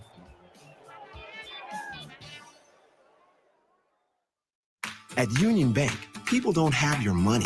Your money has people. First home people, investment people, people who answer the phone and your chats, dream car people, dream retirement people, driving your dream car in your dream retirement people, small business people, credit card people, and all the other people you need. At Union Bank, our people help you do more than you dreamed possible. So stop in and say hello. We can't wait to see you. Union Bank and Trust. Member FDIC. Hey everybody, it's Michael Severe for Ted and Wally's, 2 locations in Benson and of course in the Old Market. This is the time to give a great gift. And what is it? Ted and Wally's gift cards. 35 years in business. You can get great ice cream. You can get 35th anniversary merchandise. We got sweatshirts, t-shirts, hats, stocking caps, all of those in stock. And who wouldn't want some great ice cream for a year? The best holiday flavors in town, plus over 3,000 flavors to choose from your go-to. Order ahead, pints, quarts, and half gallons. Patriot Software provides American businesses with easy, cloud-based, premium accounting software and full-service payroll for up to 100 employees. Business owners love the simplicity, the price, and our U.S.-based support. And accountants love the powerful capabilities. Go to patriotsoftware.com. That's patriotsoftware.com.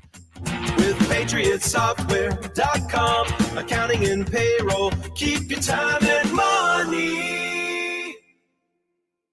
Hi guys, it's Andrew with Brookside Medical Clinic. Are you struggling with erectile dysfunction and sick of the pills? Well, we have a major medical advancement that has helped thousands of men. The WAVE technology at Brookside Medical was tested by Cambridge University and the Cleveland Clinic, and the results are in. It's proven to increase blood flow by repairing blood vessels. No pills and no side effects. If you're ready to put a stop to your ED by treating the root cause, call us now, and not only will the assessment and blood flow ultrasound be free, we'll also include something unique that produces immediate results in the bedroom. I don't think I've ever seen it fail. This is a $600 value, free to those that call in the next 2 minutes. 402-671-7777. That's 402-671-7777. Guys, put a stop to your erectile dysfunction and get your love life back. Call Brookside Medical Clinic now to qualify. 402-671-7777. 1620 The Zone's unsportsmanlike conduct is brought to you by Union Bank and Trust.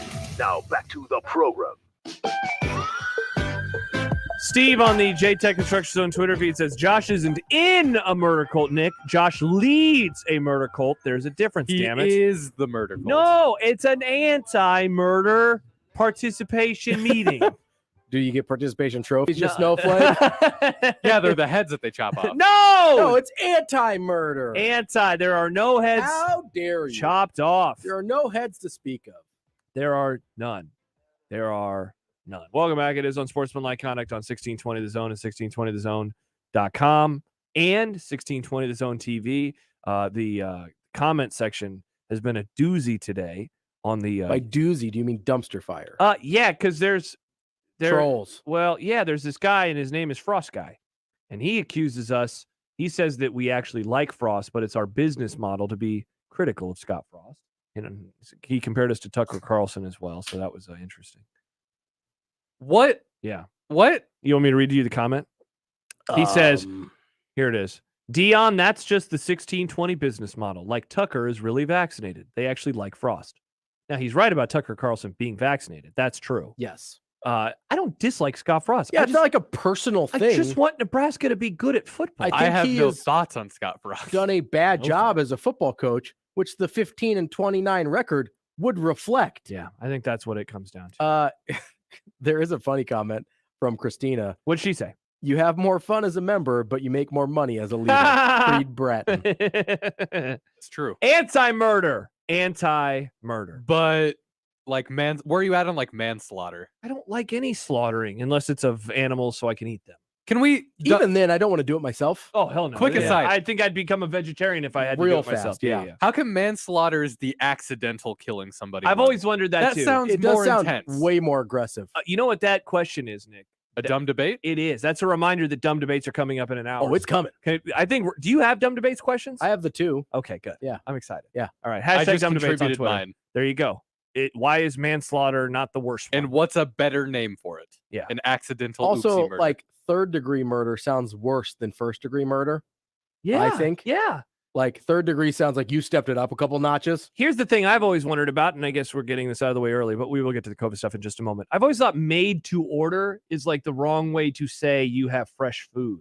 I kind of agree. I've always like made to order makes it sound pre-made. Yeah, exactly. Like it's made already, so you just have to order it. Thank you. Okay, I'm so happy that we agree on this. I remember Now, the if it first was time like I heard made that. Per order. Yeah. Made for order. Made for order. Yeah. Or- I remember the first time I heard it, I was like, so it's fresh? Yeah, I Not was like, fresh? Wait, I don't know what this means. And I'll be honest, I still don't know. Is it breaking and entering or breaking and entering? I know I've looked it up before, and I always forget what the answer is. I think it's and entering? I think it's what and. did you B and E? Yeah.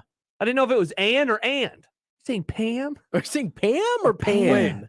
Are like Break- an? Yeah, breaking and entering. Are you not Why would breaking it be- the entering? You are, Nick. Why You would are. it be an? Because you're breaking an entrance. You're breaking the literal entrance. the entrance to the house. Breaking is- But and nobody entrance. calls an entrance an entering. They call That's it a an fair entrance. Rats. So I think we solved that one. Okay, there you go. More dumb debates on the way later on today. Yippee Price says, I am here watching 1620 The Zone TV Live. What up, Yippee? That's awesome. Thank you very much for participating. All right, COVID stuff. Let's get this out of the way, Robbie. Let's do it. First of all, there was a statement from the Big Ten.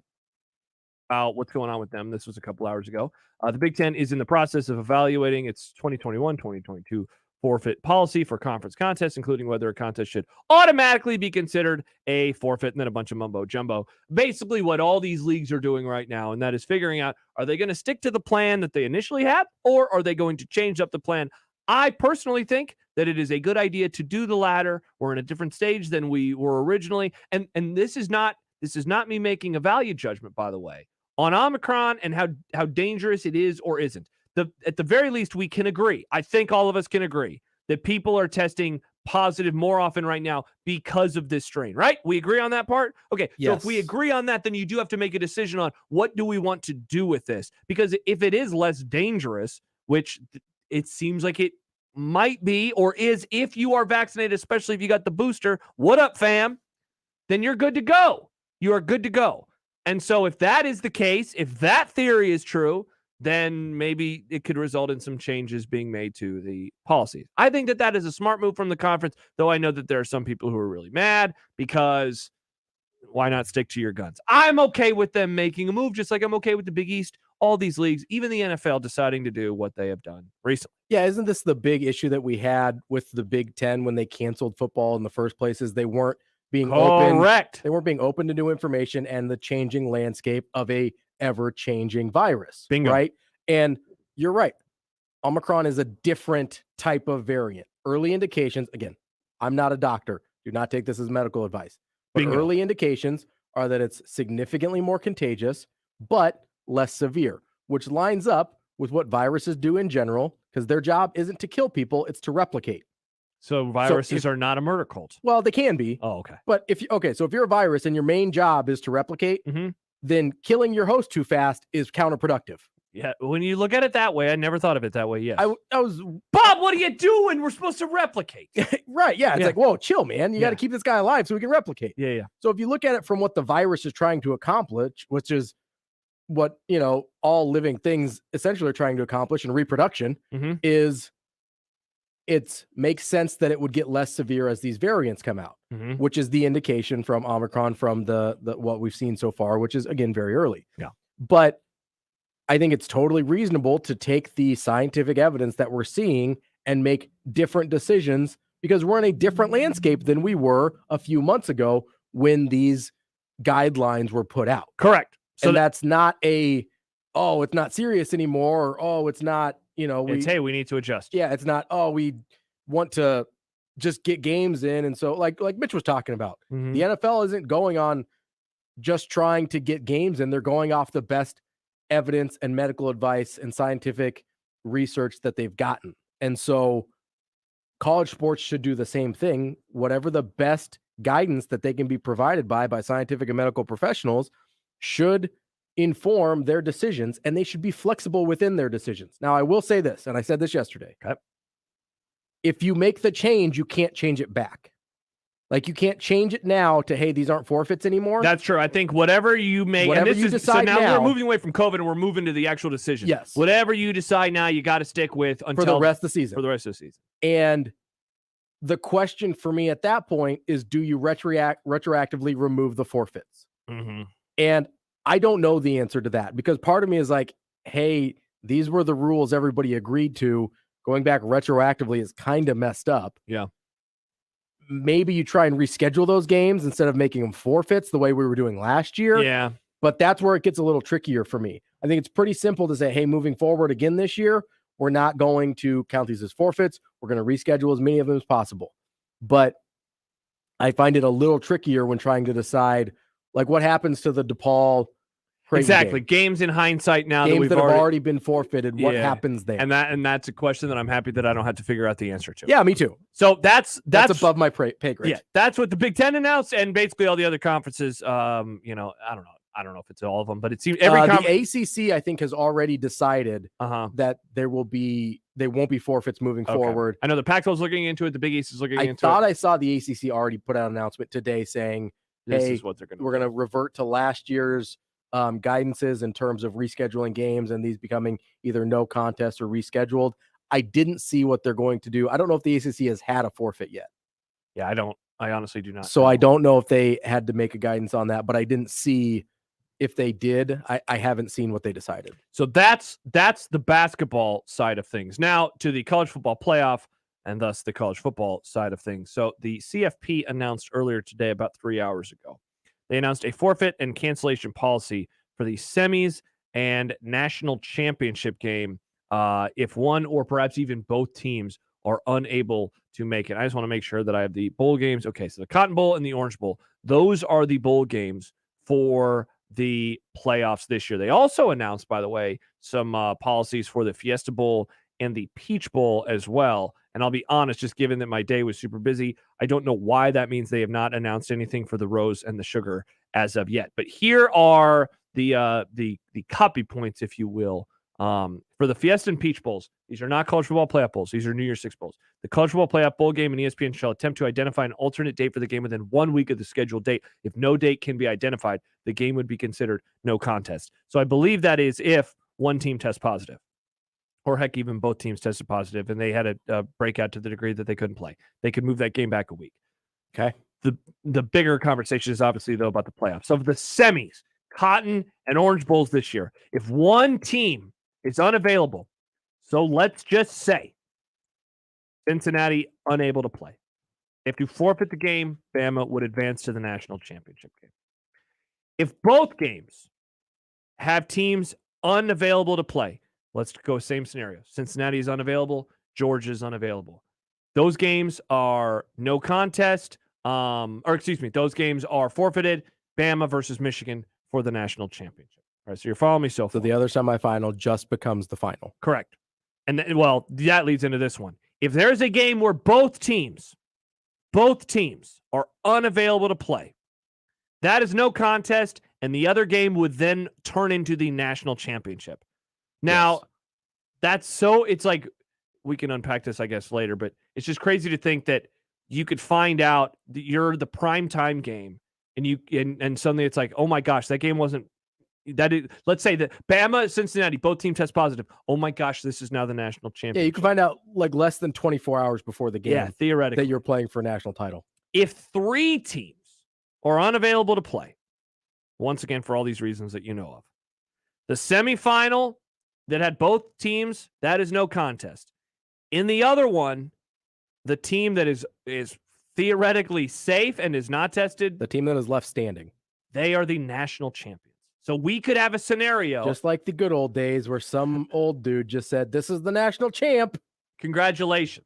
Congratulations, Texas. So in theory, it could be, hey, Cincinnati just won the national championship and they didn't play. Can you imagine the takes?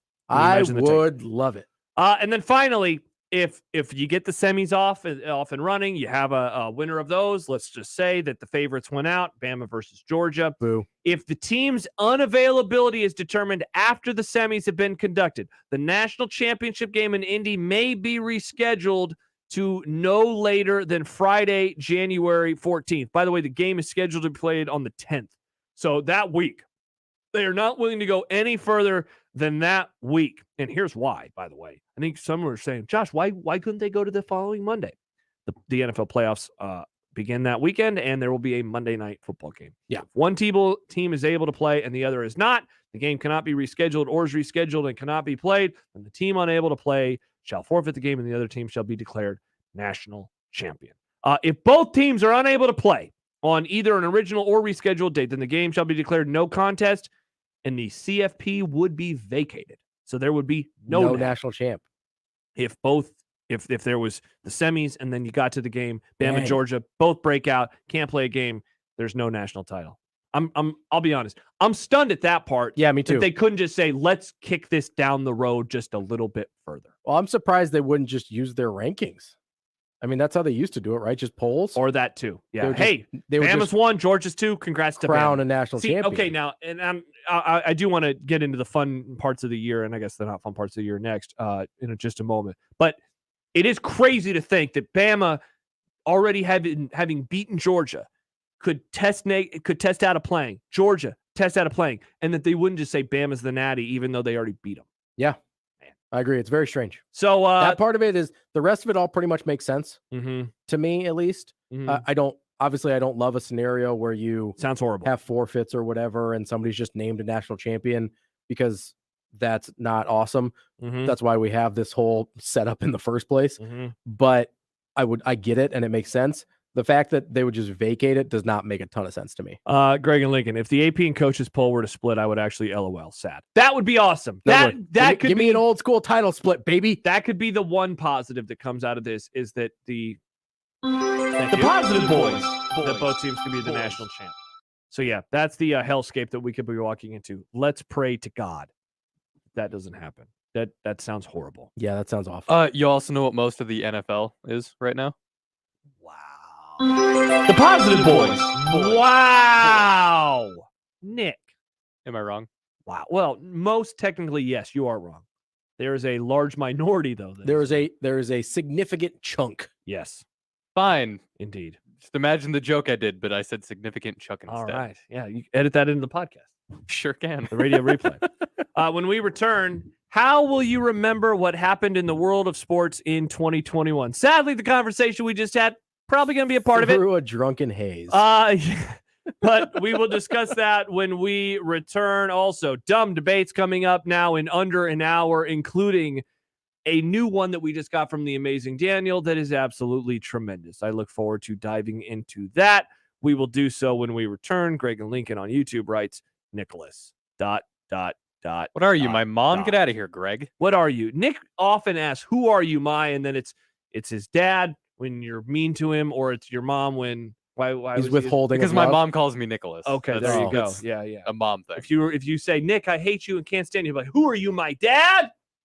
And then everybody just sits there awkwardly until we remember. But the right people laugh, and that's how I know who's got a good sense Until we of humor. remember that if Liverpool to score. Well, no. So listen, yeah, I did a thing while you were talking. Yeah, I could. So yeah, thanks. Liverpool was down a goal. Oh, see, I thought you were doing that to for the video. No, watchers. I wasn't hyping you up. Oh, okay. Wow. I've got the wow. Not that I wouldn't hype you up. Wow. But for that particular COVID segment, I was not. Liverpool was down 3-2 in extra time. Yeah. They got the equalizer, and then just now they saved a penalty kick. So now they have an opportunity to go. I didn't realize you were this big of a Liverpool guy. I really like. You never walk alone, fam. Yeah, that's right. Yeah. Liverpool. All right. Go Reds. We'll look back on the year 2021 in sports when we return on 1620 The Zone. Live from the Host Coffee Studio, this is 1620 The Zone. 1620 The Zone. Traffic. From the Burton AC Heating, Plumbing, and More Time-Saving Traffic Center. Heads up, we've got a wreck at 126th and Harrison causing delays. Otherwise, it looks like the traffic lights are malfunctioning at 84th and Harrison, as well as at 72nd and Q. So be ready for delays through those two intersections. And we're also getting reports of some slow going if you're headed east on L Street right around 90th. I'm Mike Neville.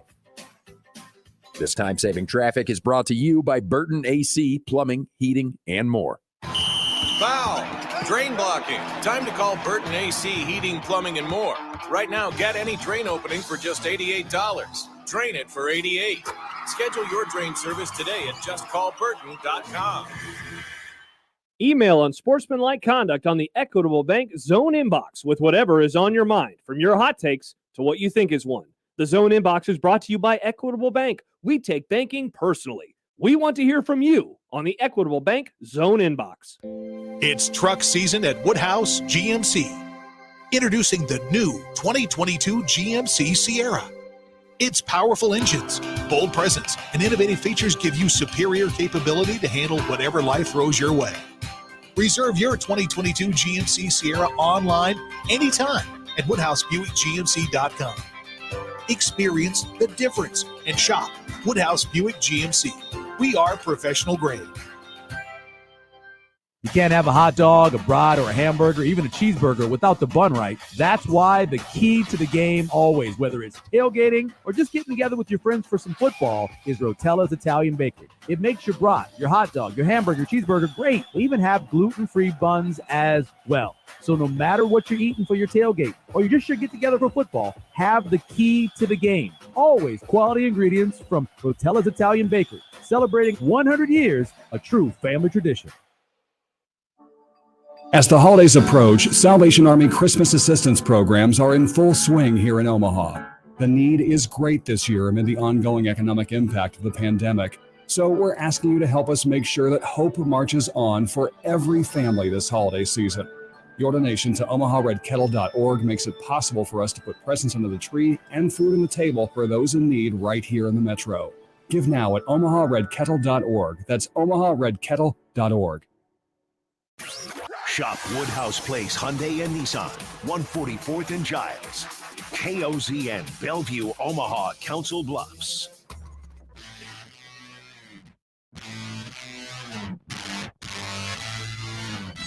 Welcome back on Sportsman Iconics on 1620 The Zone. Ravi is still cheering. He's an excited boy. Listen, we got a penalty kick right here. I'm happy for you. To win the Go. quarterfinals of the Carabo Cup. What is this? I don't know. I don't know what the Carabo Cup is. It's a or Carabao, maybe? Carabao? Caribou? It maybe. Hmm. It's I don't know. It's some. I know what a lot of the little. Yeah, I don't know. I've never heard of this littler- one. I think it got renamed for a sponsor. Okay.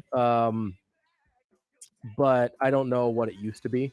Interesting. It's just one of those little mid-season European. Yeah. They got the FA Cup. Boom, They winner. won. Ravi is pumped for a thing he doesn't know that they won. I know that they won it. I just don't know what it is. Yeah. You're happy that they won. That's all. that Yeah, matters. exactly. I'm happy for you. Thank you. I'm happy for you. Welcome back. It is on Sportsmanlike Conduct on 1620 The Zone.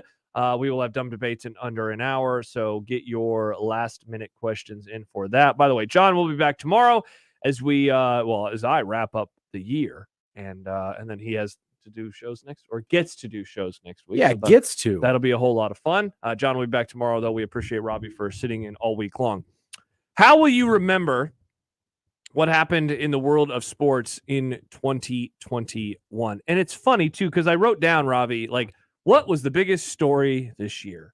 And it's hard to think of it being anything but it's COVID. I mean, the biggest story this year is COVID. Escaping it and then it returning, especially late. Like, I wonder if we had this discussion a month ago, I think we have an entirely different, like, ultimate decision to make. Even a thing that was, I thought, largely avoided, or I view largely outside of COVID, the College World Series was dramatically hit by COVID because NC State had to leave. That's so true. I'm happy you said that because you're right. That was the first real event locally where it was like, oh my gosh, it's back to normal. Yeah, we're sitting there, we're doing shows, people are walking by. Yeah, we're interacting with people. We're not, we don't like have to mask up everywhere anymore. Yeah. We're all vaxxed up and everything, and everybody's having a great time. Good old days. And then, but still, even that, had a COVID breakout. Had a COVID breakout just on one of the teams, and they had to go home. Yeah. One of the teams that was playing the best. That's why COVID, there's really no other answer. Yeah. Besides COVID in terms of what dominated the sports calendar this year. For me, I obviously think to Creighton making the Sweet 16. Mm-hmm. That was obviously a huge mark in program history. Mm-hmm. I had a lot of fun at the College World Series this year. I probably hadn't had that much fun at the College World Series. It was nice to have it back. And it probably was because of the absence of it the year before. Heart grow fonder. Yeah, exactly. You know, as that saying goes. Mm-hmm. Nick? I think if it wasn't just COVID, it was how wacky everything was. Like all these underdogs kept winning everywhere. Yeah. Formula One was crazier than any other year it's ever been. Yeah. I think it was a lot of what's the word? Cabin fever, probably, of all the teams and everything. So everybody was just really going for it in ways people didn't expect them to. It was a lot of fun, like for large swaths. This year was. I thought the college football regular season was a blast. Yeah. Until, I mean, like in the end, we're gonna get, we have Bama, we have Georgia, we could get that as a national championship. This football season I thought was so important just to, and once again, like the thing that's hanging over it all is how it's changed again lately. But having the crowds again, I went to my first college football game in person for the first time since 2018. It was awesome until it wasn't, of course, given the Nebraska-Iowa game. But just like having all that back, watching football games with crowds again. I mentioned to you earlier, Ravi, on the air that I remember the weekend that I thought, hey, it's normal, or it's getting there again. And you kind of nodded, and I wonder if you have a weekend or a game, a moment in particular that you thought this is we have now returned. Do you have a moment like that for you personally? And for me, by the way, this is watching on TV. This was not going somewhere. Do you have a moment like that when you thought, hey, things are back to normal again? Yeah, I mean, the College World Series was a thing for me just because we were, we were there with 25,000 people or however many people are out there, and it felt like the world existed again. Yeah, it did. Which was kind of bizarre, but a lot of fun. So that's a big one for me. And again, like we said, that one was even marred by a COVID outbreak. You want to know what my answer is? Yeah. Remember the weekend with the PGA Championship where Phil Mickelson won? He has thousands of people following him. And then I remember, and here's why I think that weekend is so much more visceral for me. Turn the channel after that, and the Knicks are playing the Hawks.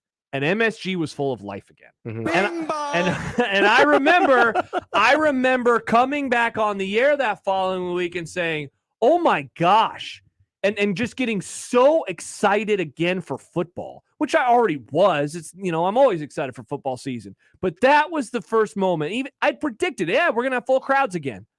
And I knew we were going to have them. But that was the first time that it just was a reminder of what sports can be and how fun they can be. And they lost that game. It was game one. They lost that game, but all anybody could talk about was the crowd and was the yelling at Trae Young and Trae Young yelling back at the crowd. And then there was like the pictures of the unvaccinated section. It's like, damn, I wouldn't want to sit over there. That doesn't look fun.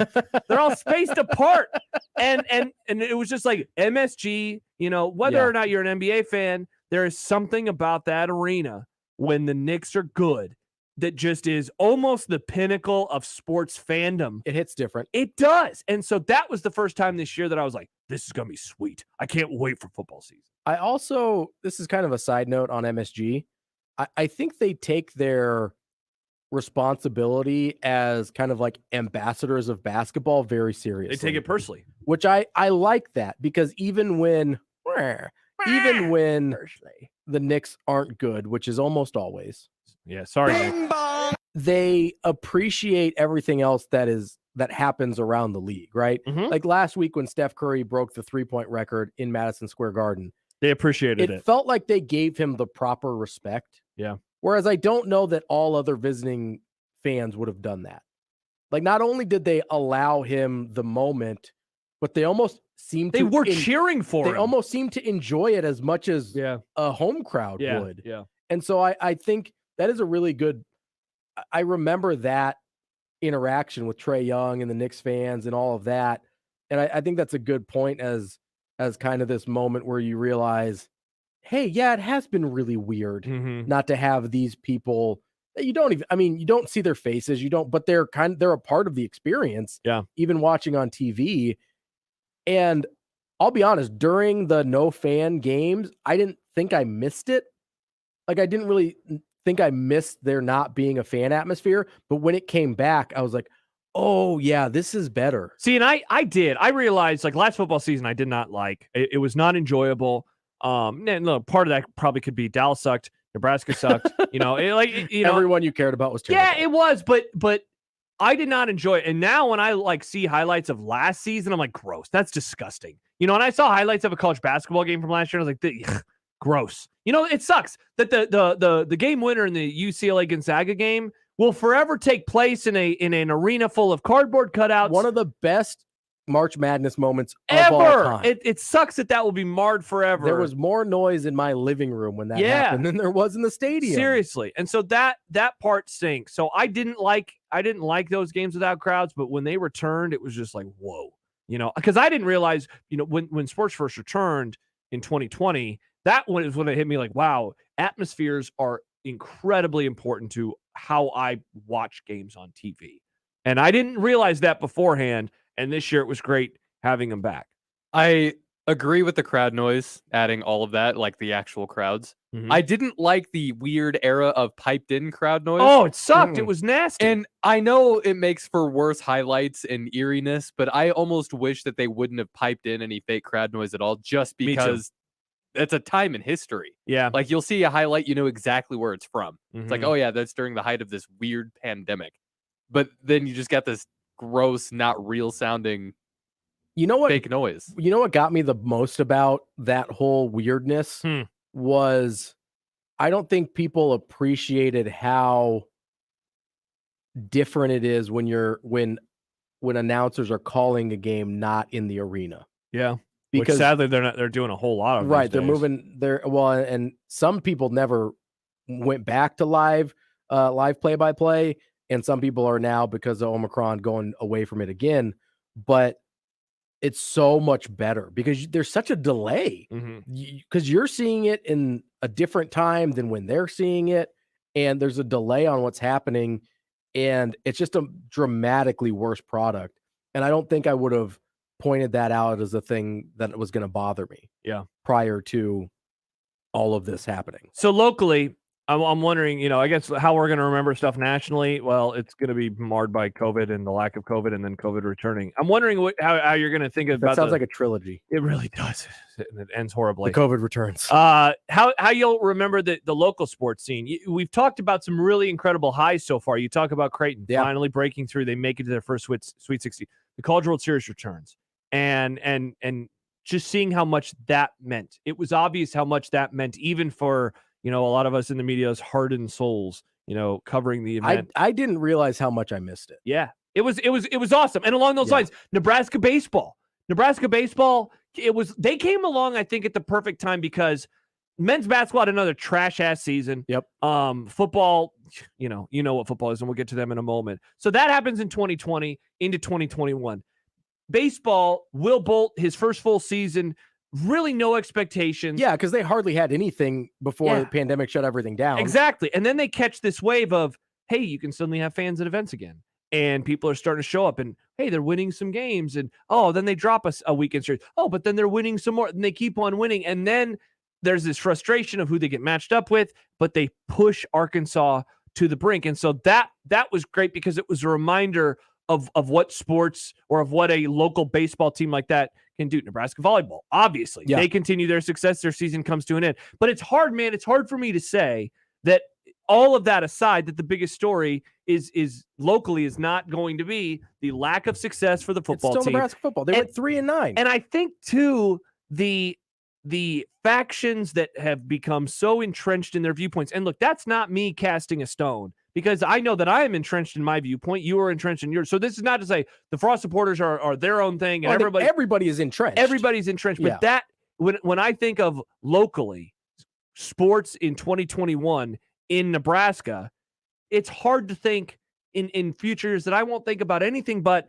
the fact Nebraska had the worst record by far in our lifetimes, in anyone's lifetime since 57. Yeah. They went 3-9, and that they're running it back again. Like, there are so many different layers to that. There's so many conversations to come from it. That is the story locally for 2021. Memorable football season for all of the wrong reasons. It really is. It really is. Here's the thing too. I was reminded of it the other day. I was looking for a picture of something. So I was just scrolling through my pictures, and I don't know if it's like this on all phones. I'm sure it is, but on iPhones, it has the date attached to when you took that picture. Yeah. So I'm scrolling, and I found this picture that I took with my dog near the very beginning of October. I think it's like October 16th is when it was. And I remember this because we're outside and we went for a walk after the Nebraska-Minnesota game. We were listening to it. We're listening to Overreaction. And I realized when I looked at that picture, wow, at that point in time, Nebraska had played 8 games. And so that's the other thing about this season is because they started in August, they played 2/3 of their season, and it was only mid-October. They only had 4 games in the final month and a half. And I mean, that's not a big story, but just was a reminder of that this season kind of felt long as well because of when it started. And of course, because of the nature of, because it was actually longer because they started in week 0 and that they went 3-9 and all of that is associated with it. Not to mention, so that's like the macro. And then you dive into Adrian Martinez and a really good start, and they're losing, but his best individual season, perhaps it looked like he was on pace for his best season yet. And then his numbers in the end, you're going to look at it and say, another Adrian Martinez type year. The defense makes their huge gains. And yet when the offense finally delivers against Michigan, that's when the defense kind of lets Michigan back into the game and they score some touchdowns. The yin and the yang of those sides of the ball. Never having everything together at the same time. It was like magnets, you push when them. you try and push 2 magnets together. Yeah. It was like that throughout the season. No, it really was. And you're right. It's by far the most memorable thing that happened this year, not in a good way for the most part. I don't know if do you have positive memories from this any positive memories from this football season? Going to the Iowa game. So actually just physically being at a game. Yeah, that game was great for the COVID reasons, obviously, but also like I love going to games with my dad. Him and I never get to go to games anymore because of the job that I have. Yeah. And so when I get to go, like the last time we had been to a sporting event, oddly enough, was the week before the world shut down when you gave me your 2 tickets for the Seton Hall game because you had different tickets. You had better seats that day. And so my dad and we went to that game together. And I gave you those tickets? I don't think you sold them to me. I think you just gave them to me. No, I don't remember. Yeah, I'll show you the picture. Yeah. It's from your John. I think John's banner on his page is the picture that I took. Because I sent it to him. I was like, hey, here you go. That's because I'm not cheering. I'm just taking a picture. Like, hey, this is a moment. And so I sent it to him, and yeah, so that's the last time that we had been to a game. So that is a positive look. The second half until they lost against Michigan, that was one of those. That was a moment where I was like, I wish that I was at the stadium. Yeah. And I rarely feel that way anymore, partly because I like watching as many games as possible, partly because they lose a lot. But that was one of those games. Like I was texting with a few media members that were there, and I was like, damn, I'm jealous. You guys seem like you just covering the game seems like a blast. And then, of course, it ended. And that's how it ended. So that was less of a blast. But yeah, other positives. I mean, I'll be honest. we are the positive boys. We are the positive boys. The positive boys. Being surprised by the defense, that was a welcome surprise. Because I'll be honest, I just didn't see this coming. I didn't see this level of competence. I thought they'd be pretty solid. Yeah. I thought the team would be bad, but I thought they'd be bad in a different way. Yeah, which is always a little, for some reason, it's more disappointing when they're bad in a way you're not expecting. Mm-hmm. Yeah, exactly. Because at least if they're bad in a way you're expecting, you can kind of prepare yourself for it. Mm-hmm. I think that's part of the reason the Frost tenure in general has been so difficult to swallow. Because I think people perhaps saw a scenario where Nebraska was scoring 38 points a game and losing 41-38. I don't think we ever imagined a scenario where they would be losing and not scoring any points. Sure. The Oklahoma game, that was the first time, like that was the game that I had to admit, wow, I was way off on this defense. I did not see it coming. And then the second half you asked for another good thing. The second half that they put together against Michigan State and that's why it sucks that they lost. That is one of the best defensive performances. Unbelievable. I don't even want to say in the post-Sioux era. That's one of the best defensive performances I've ever seen that Nebraska has been able to do.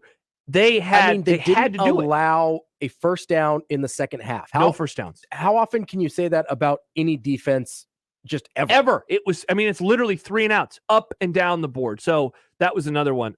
Matthew says on the YouTube page, I don't think people are that entrenched. I don't agree with that, Matthew. If Frost keeps losing, people will want him fired. If they start winning and improving, people want to keep him, won't you? Yes, of course. Yeah, I was actually going to say I'm not that entrenched. Well, I'm entrenched because I don't think he's going to turn it around. Yes, that's why I'm entrenched. But if they do start to win, of course, I'm not going to be like, oh, I still got to fire him. Yeah, no. That's crazy. Yeah. If they listen, I'm probably not going to be sold on one 6-6 season. Mm-hmm. So I'll say that now. But let's say they go 6-6 next year, go 9-3 the year after that. I'd be like, hey, was a good call to keep him. Let's see how this goes. Okay, and he says, and he wrote why, oh, why. I thought he meant you improving it. He says, if they start winning and improving year over year, people want to keep him. Yeah, won't you? Yeah, for sure. Yeah, duh. Yeah, agree. Yeah. I don't know why that's so hard to understand. I just, want the program to be better. I think there are people that probably listen to you and I specifically and think that no matter what happens, we will want Frost fired. And that's simply not the case. Correct. We don't particularly believe he's going to turn it around. Correct. So that's why we speak about it the way that we do. But if we are wrong and he does turn it around, we will be more than happy to have him here. There you go. That's how rooting for a football team works. He says that's not entrenched. All right. I mean, I guess not. I think that I'm pretty entrenched that he is a bad coach. So there you go. Matt says, Robbie, you look so professional today. Yes, I try. Robbie's looking good. And this comment from a new commenter, Yippee, made me laugh. I thought you guys hated Nebraska. Why are there framed pictures of Memorial Stadium on the walls? Oh my gosh. Matthew, that's letting the results dictate the decision. I thought that the results had already dictated it. They have don't need to relitigate the situation. They dictate how I feel about things right now, for sure.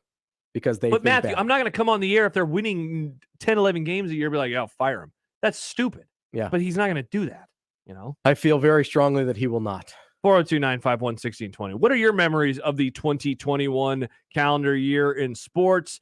We can get to those when we return. Also, dumb debates coming up in a half hour. I did want to ask you, I've had a few things written down on my sheet, Ravi, all throughout the week. One of them was Adrian Martinez. I guess we could talk a little bit more about him when we return. Sure. Given that we barely had a chance to talk about him in this segment, because you want to talk about a player that will be remembered fondly and not so fondly around here. He is perhaps at the top of the list. Well, and we talked about something like this earlier in the season.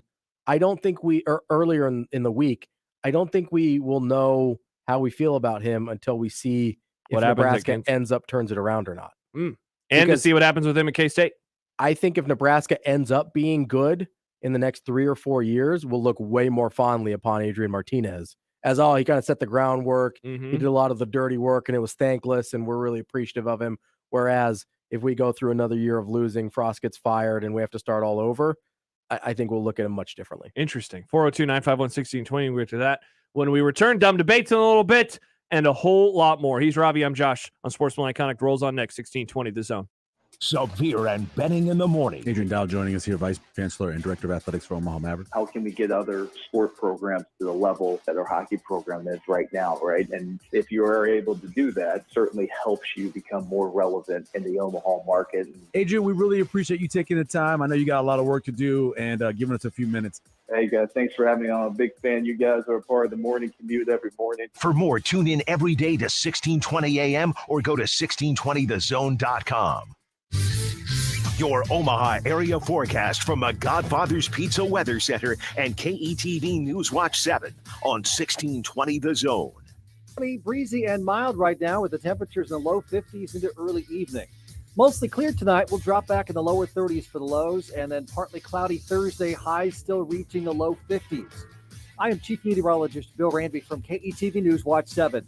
1620 The Zone's unsportsmanlike conduct, brought to you by a great friend of the program, Union Bank and Trust. 1620 The Zone. Traffic. From the Burton AC Heating, Plumbing, and More Time-Saving Traffic Center.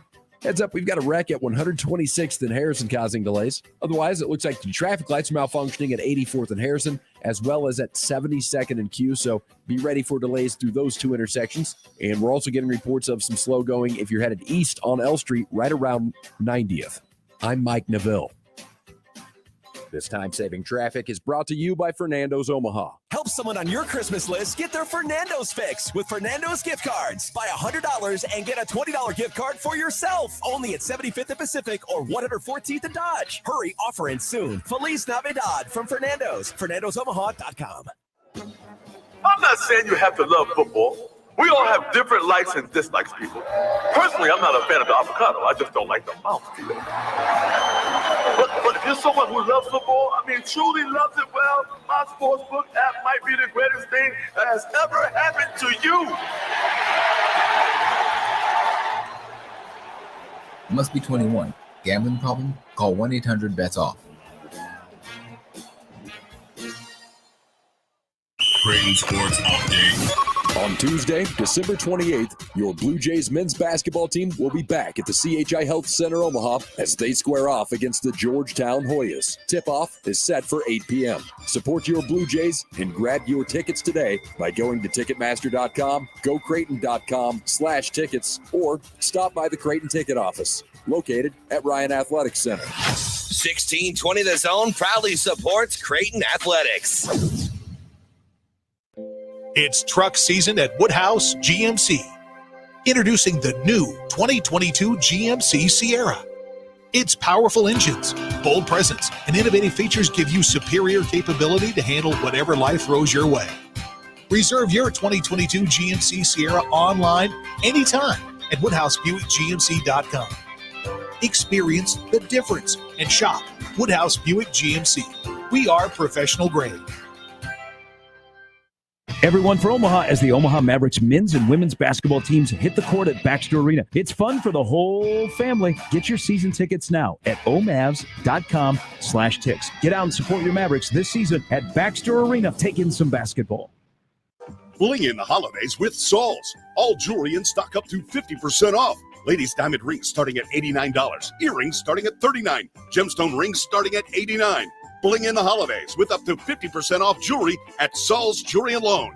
Make the right call, fans. The Rooferees at John Higgins Weather Guard. Rooferees. This is Unsportsmanlike Conduct with John Bishop and Josh Peterson. Nothing like another man's hands on your shoulder. The 1620, The Zone.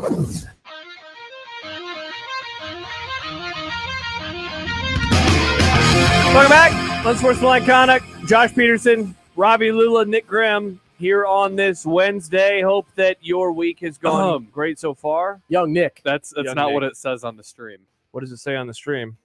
What's my name on the stream, Josh? Young Nick. Daddy Grimm? I thought you didn't like me calling you Daddy Grimm. I've kind of embraced it. It feels nice. It's a good It's a good wacky thing for this week. Since he likes it now, we have to switch to Young Nick. Young Nick. Young Nick is our producer. Young Nick, can we say what happened with you today? Hell yeah, we can. The owner, well, soon to be, because Future owner. Future owner of a brand new Nope, not house. Xbox something or other. Series X, the brand new Xbox. I don't know what that means, but Nick was giddy about it earlier today. I'm happy for Nick. I've tried to get one for the last year and a half. Year. If you didn't waste all your money on them damn video games, you'd be able to buy a house by now. Yeah. I Here also comes don't a call from old man Doug.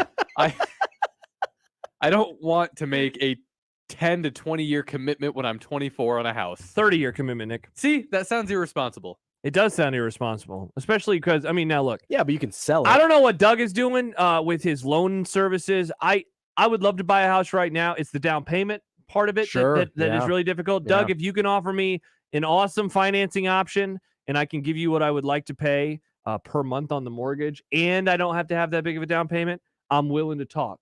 But if I need that big down payment, I'm saving for it. You'd be willing to talk to him personally? Personally. Hell yeah, I would. I'd love to support local. I'm a big support local guy. But yeah, Nick is going to get an Xbox.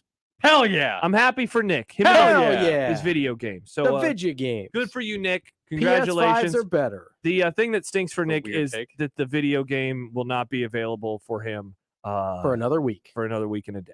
But that's cool because he's taking a week off sometime in January. So I look forward to him coming back and being an old and saying, I need a vacation from my vacation. Because all he did was stay up late every night and play video games. I want to get Flight Simulator and just fly all over the country. I don't know what that means. I hope that you It's have exactly what it sounds like. All right. Awesome. I'm happy for Nick. I'm happy for you, Ravi. You look good. You look fresh today. Thank you. You got your Christmas attire on. I have no do. Christmas attire, but I will be wearing a very fun sweater tomorrow. I look for. Look at that. Nick and I will be the sweater boys. And yes, Sweater boys. we did indeed make the joke earlier. Will John be wearing an ugly Christmas sweater? Hell yeah, he will, because he's John.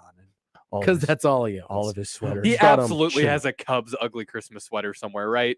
He has to. I don't think he does. I have a 49ers one. He unironically, my brother has a Vikings one. Yeah. John unironically wears Hawaiian shirts, does not, ironically, though, wear ugly Christmas sweater. Some of John's Hawaiian shirts are cool, though. Are I they? do like. Yes, it's a vibe. It's a vibe. Some of the Hawaiian shirts are a vibe. Johnny Pick says, wait Vibe. till young Nick learns of the down payment and commitment of marriage. Wow, Nick, are you getting married soon? Oh, No, I don't think snap. so. All right, congrats to you, Nick. Also, Ravi wore his wedding ring today. Very cool. I Like did. the OG wedding You want me ring. to show it on the Yeah. stream here? He always has a wedding ring on. It's just not the one of the. That is It's a pit bull, right? Pit bull. Man, you are a man's man, Ravi. I don't want to walk around. That thing would be like weighing my whole hand down. My whole arm would be weighed down. I actually don't really notice it after a while. You Yeah? kind of just get used to it. Nice. Well, Mr. Strong Guy over here. Yeah. Well, By the way, speaking of, there's a dumb debates question about your strength and my marathon running that I Ooh, look forward to interesting. tackling in a half hour. Interesting. Yeah. Matthew, going back to our discussion last segment, he says, FYI, I predicted 5-7 this year, so I don't have much confidence in a turnaround after 4 years, and don't think Husker fans will remain divided long term. Look, I'll be honest, man. I hope that you're right. I hope that this place is not divided. No matter what happens, if they're really good, that a large swath of the fan base comes on over. I think that's going to happen. I really do. And then if they're really bad, that the other swath comes over and says, yeah, it's time to make a move. But look, man, I've grown up here. I know this place. People still argue about Frank Solich. And look, if you want to have a debate, I guess that's okay about Frank Solich. But at some point, this place needs to move on from past decisions because they're not bad right now because they fired Frank. They're not bad right now because they fired Bo. That stuff is so far in the rearview mirror. So, Matthew, I hope that you are right. I hope that Husker fans will not remain divided based off of what happens in 2022. But I think that they will. I feel like I know this place really, really well, and I think that it's going to continue to be divided. I think you'd have to have another 3-9 type season and probably some blowouts in there to get most people to come around. And I'll be honest, I don't think that that's happening. I don't think that they're going to go 3-9. Yeah, I don't know, because it took a confluence of events to go 3-9 this year. Was this team a sub 500 team, in my opinion? Absolutely, they were. They were not 3-9 level bad, though, and yet they went 3-9. I mean, yeah, I don't think they're going to do that again. They're probably going to be in the 5-7, 6-6, 7-5. Let's say they go 4-8 or 5-7, and you've got some blowouts in there. I think that'll do it. If you're talking about in terms of like what Trev would do, I think, or you think in terms of the fan base? Well, yeah, in terms of public perception, yeah, because Trev would definitely fire him after. Yeah, after 4-8 or even 5-7, I think he has to make a bowl game next year. Yeah, I agree. But I think it's a bare minimum. Yes, bare minimum. I think publicly, you would get most people's support if they don't make a bowl game and there's some blowouts sprinkled in there, because that was basically the only thing people could hold on to this year was, well, you didn't get blown out, and they were really close in a lot of games. And if one or two things change in a few games, then, they're 6-6 maybe. And while I don't believe that narrative, that's the argument that's made right now. If you go 5-7 and 3 of them are blowouts, then you really don't have much argument for that anymore. Yeah. And I think you'll get a lot. I mean, listen, the more losing that occurs, the fewer legs you have to stand on. I think you're right, but I guess I do think there's some people who will never be able to admit to themselves that Frost isn't the guy. I mean, they went 3-9, and I know they lost close games, but they went 3-9. And there again, if this was a year 2 thing, if they're 3-9 in year 2 and they lose every game by one possession except for Ohio State, then okay. Yeah, sign me up. I can understand I was the one coming on the show after they went 4-8 saying they were going to win the division the next year. But we're not in year 2. We're in year 4. And now year 5. And now going into year 5. Yeah. We're talking about it's a big difference here. So I agree. I understand that there are some people that they could go 0-12 and there's going to be a few people that don't want to fire Frost. Yeah. I get that. But I think I think there are results out there that will bring most people to to a reconciliation with the idea that maybe it's time to move on. It's so funny because we're going down this road, and I didn't think we would, but Tony says we're not going 3-9. Look at the schedule. For the first time in a while, we have a favorable schedule. Toughest conference games are Minnesota and Wisconsin. Tony, don't do that to yourself, man, because I'm with you. That is an incredulous. Incredulous right now. It's an easy schedule. Why is it an easy schedule? Why is it an easy schedule? They are at best 500 against every division team. At best, they are 500 against every division team. And they have losing records against most of them. Yes, they have. I believe that they are 500 off the top of my head against Northwestern and Illinois. And everybody else, they're under 500. And some teams they have never beaten. Never beaten. They've never beaten Wisconsin. They've never beaten Iowa. Yes. They're 1-3 versus Purdue. They're 1-3 versus Minnesota. Right. They haven't beaten Minnesota since year 1. Right. I just don't do that. Don't say the schedule's easy. You can't look at the schedule. Also, it's not an easy schedule. We thought Michigan State was a winnable game this year. And while it turned out to be winnable, that was one of the hardest games on the schedule. Yeah. Michigan State was awesome. Yeah. We thought Michigan would be not terribly difficult to beat. I thought that was a winnable game. And while it ended up being winnable, they're in the freaking playoff. Yeah, Amazing Janice says, I think the 4-8, 5-7 with blowouts would bring acceptance, but not unity. That crowd would see that as it has to be done, but still cling to the idea that one more year. Yeah, and I think that's maybe the best way to describe it. Sure. Yeah. Acceptance, yes.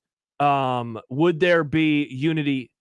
No, because there's just not unity around here. All right, when we return, we will put the bow, not Pelini, on the 2021 calendar sports year, at least with Ravi, because I am back tomorrow. I did want to talk about Adrian Martinez and maybe what he meant and what, how he will be viewed going forward, depending on what happens here and what happens in Manhattan in the 2022 season. Also, we're a few minutes away from getting really dumb. Let's go. It's going to be very nice. Dumb Debate's coming up in 15 minutes here on 1620 The Zone.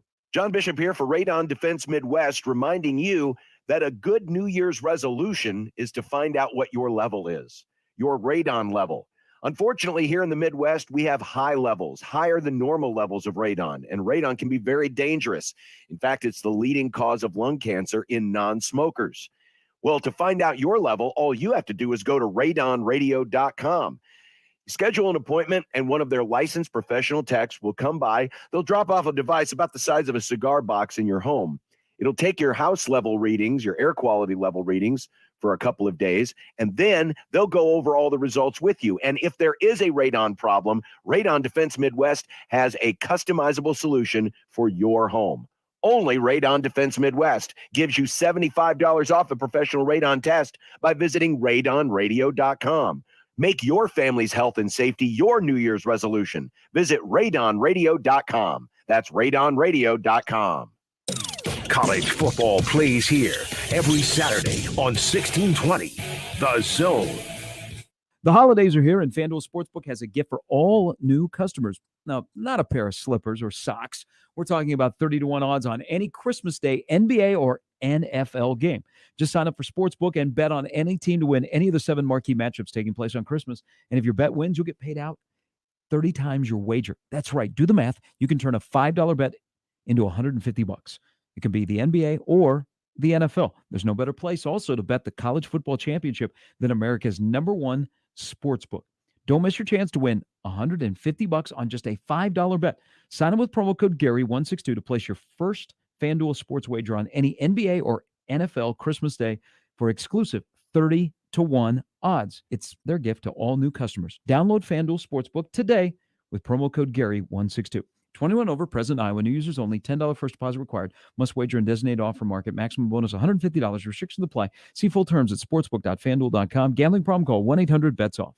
At Union Bank, people don't have your money. Your money has people. First home people, investment people, people who answer the phone and your chats. Dream car people, dream retirement people, driving your dream car in your dream retirement people, small business people, credit card people, and all the other people you need. At Union Bank, our people help you do more than you dreamed possible. So stop in and say hello. We can't wait to see you. Union Bank and Trust. Member FDIC.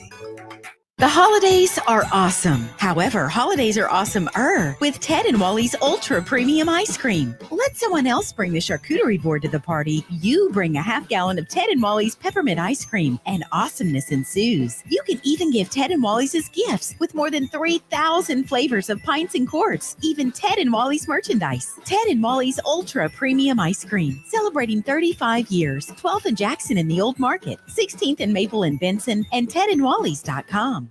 Hi guys, it's Andrew with Brookside Medical Clinic. Are you struggling with erectile dysfunction and sick of the pills? Well, we have a major medical advancement that has helped thousands of men. The WAVE technology at Brookside Medical was tested by Cambridge University and the Cleveland Clinic, and the results are in. It's proven to increase blood flow by repairing blood vessels. No pills and no side effects. If you're ready to put a stop to your ED by treating the root cause, call us now, and not only will the assessment and blood flow ultrasound be free, we'll also include something unique that produces immediate results in the bedroom. I don't think I've ever seen it fail. This is a $600 value, free to those that call in the next 2 minutes. 402-671-7777. That's 402-671-7777. Guys, put a stop to your erectile dysfunction and get your love life back. Call Brookside Medical Clinic now to qualify. 402-671-7777. There's never been a better time to save than 42 Degrees inventory clearance sale, and it's going on right now at all locations. We have a selection of Kratom buy one, get two free. Glass pipes buy one, get one at 50% off.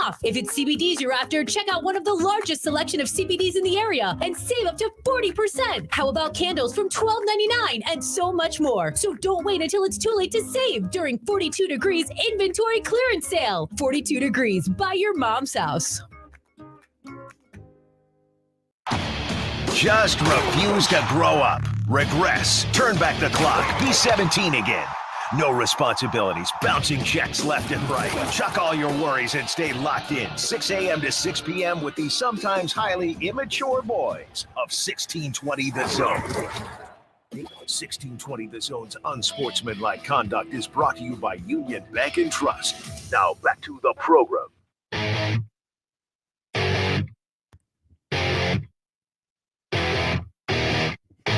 Welcome back. He's Ravi. I'm Josh. I am Ravi. He is young Nick. Nick Grimm. He's the producer of the program. In stereo, apparently. And now he has an Xbox. Well, he will have an Xbox in 8 days. He has an Xbox pre-order. There you go. He's got the pre-order. Not really a pre-order. Like, I ordered it. It's like an online thing. They got to ship it to the store. Yeah. It's a whole thing. It's a whole thing. He'll get that next week, but I won't get to see his smiling face when he gets it because I'll be at home. And I'll have a hole in my ceiling. I won't have a hole in my ceiling. Hopefully. Yeah, I haven't told the story. So, ceiling, real quick. Look up. It's like, hey, there's a stain on the ceiling. And then it's like, hey, it looks like there might be a hole in the stain. And, call up the apartment folks because we're not homeowners just yet like you, Robbie. That's all right.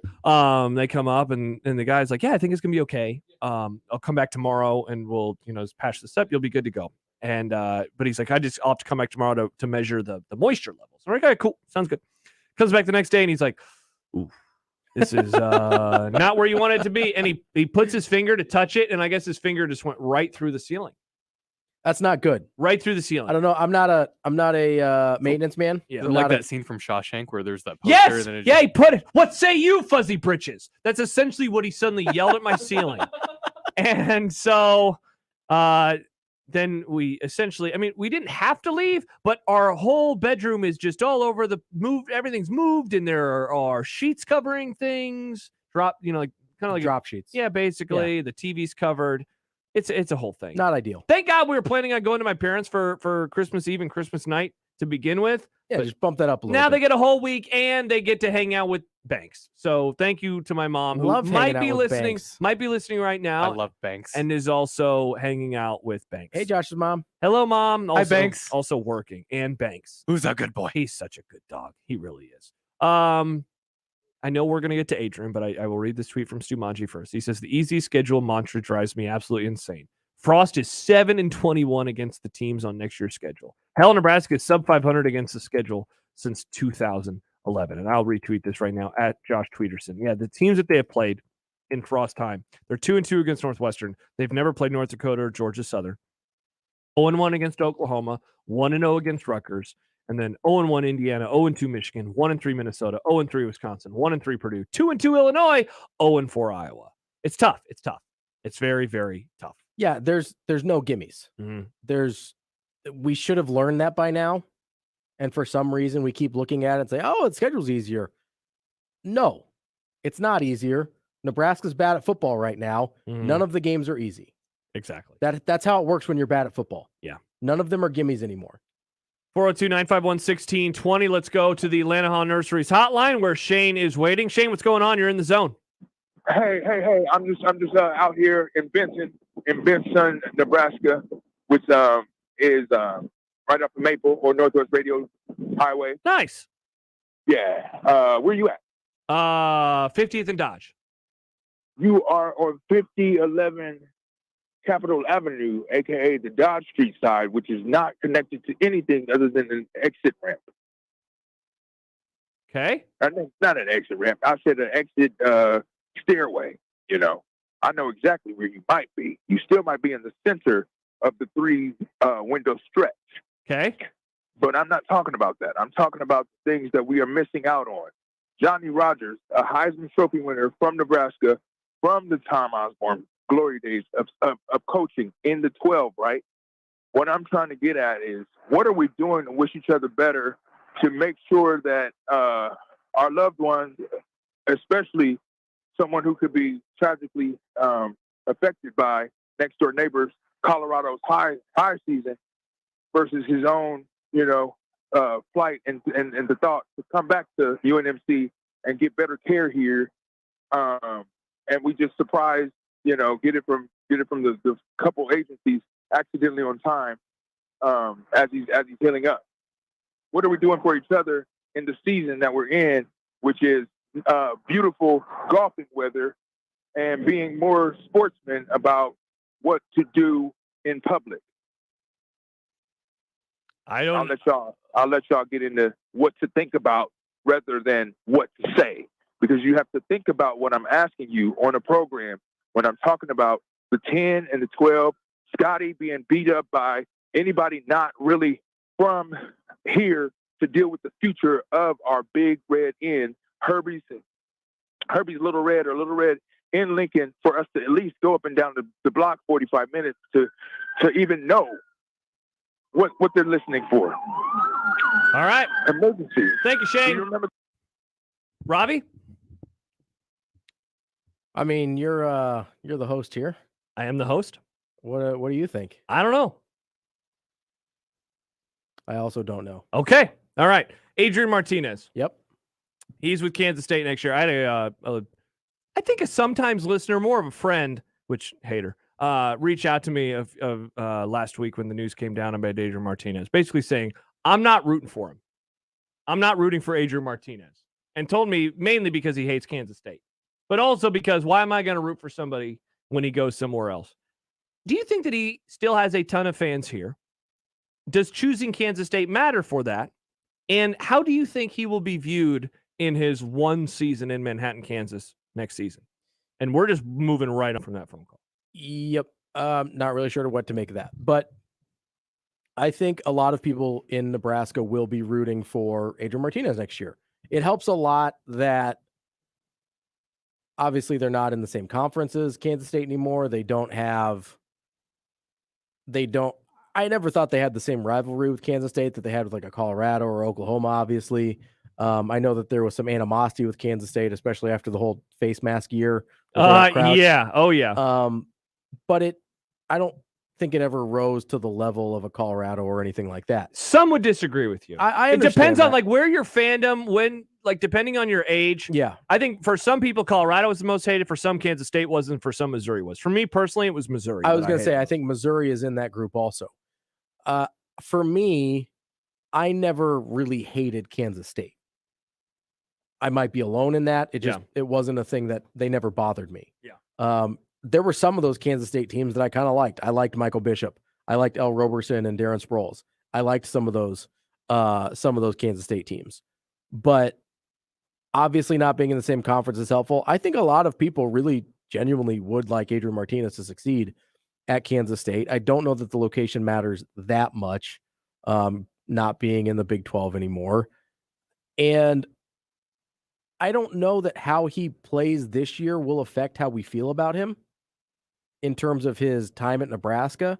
Like I said before, I think how we feel about Adrian Martinez is more going to be impacted by something that has nothing to do with Adrian Martinez. Mm-hmm. And that's the future of Nebraska. See, it's funny you say that because earlier you said if they're good, then people will view him and say like he kind of laid the groundwork. I almost view it the opposite. If they're good, I think people will retroactively say he was the guy that was holding him back.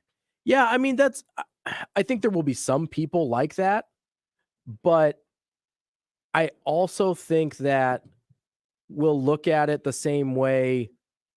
You know, we were talking earlier this week about how Kansas City Royals fans maybe remember 2014 more fondly than they remember the 2015 championship season. But if they didn't have the 2015 championship season, I don't think they would remember 2014 nearly as fondly, right? Mm-hmm. And you have that kind of dynamic that the thing that comes after it impacts how we think about the thing before. Mm-hmm. And I think Nebraska's success or failure this year will have that type of impact on Adrian.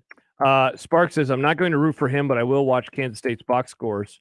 Jordan says, I want Adrian to succeed and win because then it just proves even more it's a Frost problem and not an Adrian problem. Let's go to the Lanahan Nurseries hotline. Craig, what's going on? Are you rooting for Adrian next year? Definitely. I mean, not to root for Kansas State. I don't really have anything against Kansas State itself. I don't like their fans. I think Bill Snyder was one of the best coaches ever. But Adrian, I mean, he's a stand-up guy. I mean, 2 seasons ago when he got benched and they put Luke McCaffrey in and he gave the team a speech. I mean, he's a team player. I mean, I know he's leaving, but, you know, maybe he figures, you know, we're going to lose Cam Jorgensen and the line doesn't look like it's getting better.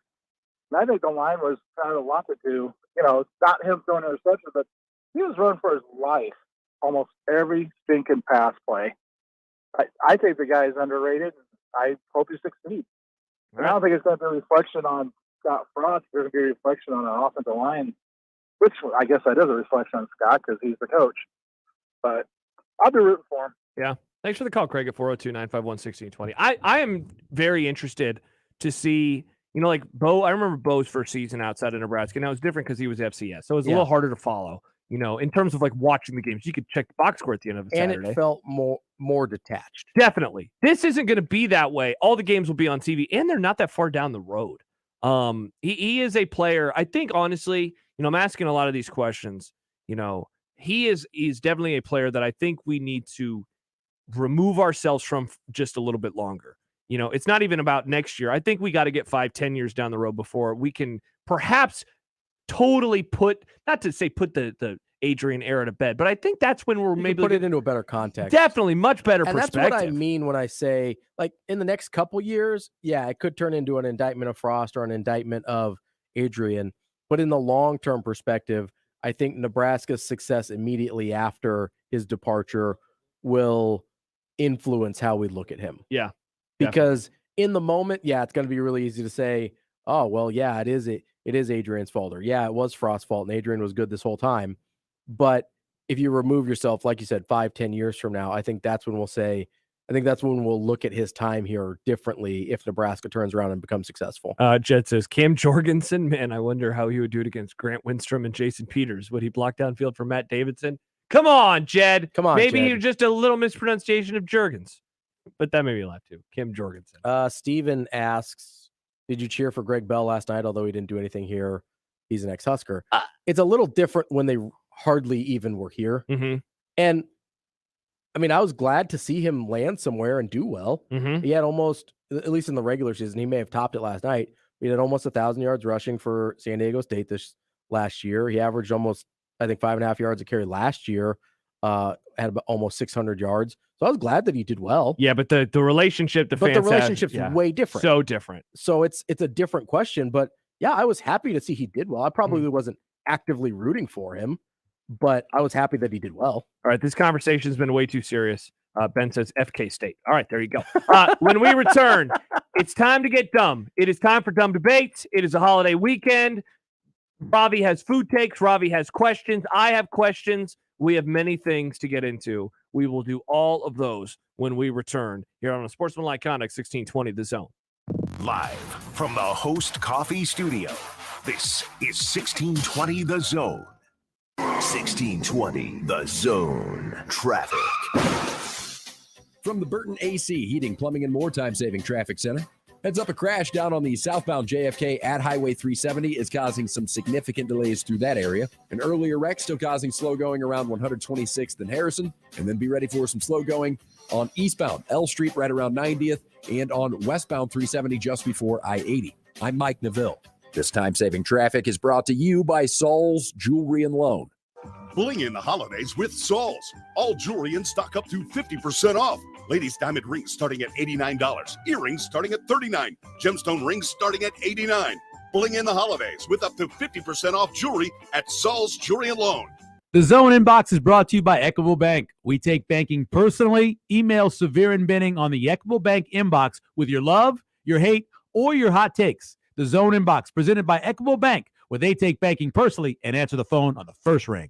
There's never been a better time to save than 42 Degrees inventory clearance sale, and it's going on right now at all locations. We have a selection of Kratom buy one, get two free. Glass pipes, buy one, get one at 50% off. If it's CBDs you're after, check out one of the largest selection of CBDs in the area and save up to 40%. How about candles from $12.99 and so much more? So don't wait until it's too late to save during 42 Degrees inventory clearance sale. Buy your mom's house.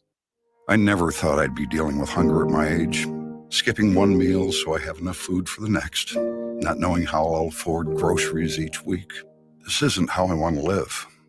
If you're facing food insecurity, there's a place to turn. Food Bank for the Heartland and its network partners are right here in your community, connecting you with the meals you need to thrive. Visit foodbankheartland.org today to find food near you or to make a donation. Find your purpose with work that matters. Methodist is hiring for clinical and non-clinical positions throughout our health system. Join a team that's making a difference and take advantage of a range of benefits like medical, vision, and dental, flexible scheduling, and tuition assistance. To find all of our opportunities and apply online, go to bestcare.org/jobs. That's bestcare.org/jobs. Methodist, the meaning of care. Join Ravi Lula for the Creighton Athletics Hour. They're talking all things Blue Jays, so you don't want to miss it. It's the Creighton Athletics Hour, Thursdays, starting at 6 o'clock, only on 1620 The Zone, 1620thezone.com, and your 1620 The Zone mobile app.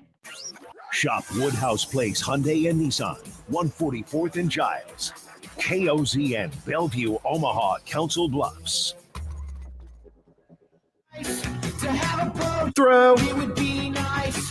To have a boat, Throw. it would be nice. To have a boat, Throw. it would be nice.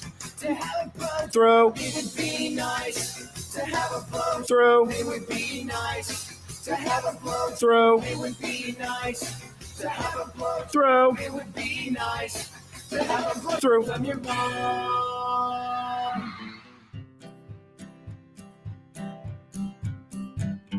Listen, listen, not to we did anyway, dumb debating. John's computer sucks, Macs are the only way, dumb debating. Fullbacks are running backs, hamburger steaks. Josh is too dumb to eat a cupcake. Mainly debate. Does John like Nebraska or Creighton? Just three radio hosts on air, dumb debating. Die for the pylon or give up on the plate, dumb debating. Millennials are great and old should go away, dumb debating. Rarely do we find any common ground. Josh wants his food to be the best around. Even if it gives him fatal flatulation. Just three radio hosts on air, dumb debating. When a tree falls down and nobody's around, you can bet your ass it won't make a sound. Water ain't wet, you know nothing about hydration. Just three radio hosts on air, dumb debating. Just three radio hosts on air, dumb debating. Folks, it is time for Dumb Debates, the time of the week where we take your questions, your quandaries, your concerns, your debates, and we debate them. Sometimes it's phone calls that bring up our address and are very weird. Most of the time, though, it's emails and tweets. It's usually not that. It's usually it's almost never been that. Don't do that. Don't do that. Still confused. There was quite the response, by the way, for that phone call. El Scorcho said, "What the hell was that?" Yep. DC says, "Welp, that was something." Andrew says, "Ha ha ha ha ha. What was that call?" Great question. Rusty says, TF was that. TF means Tommy Frazier? No, it could. No, he brought up Johnny Rogers. Oh, it you're means right. the F was that. And then Johnny Pick says this caller right now. And then it is Jerry Stiller from the classic show Seinfeld. Gross. Saying, I got a lot of problems with you people, and now you're going to hear about it. What's the deal with these calls? That was from the classic Festivus episode. Nick?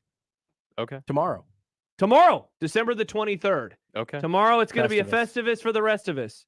You're going to have the feats of strength. We'll wrestle in studio. None of these old references tomorrow. mean anything to me. It's not that old, Nick. It's the 90s. You guys are lucky I'm not here for the feats of The strength. show started before my time.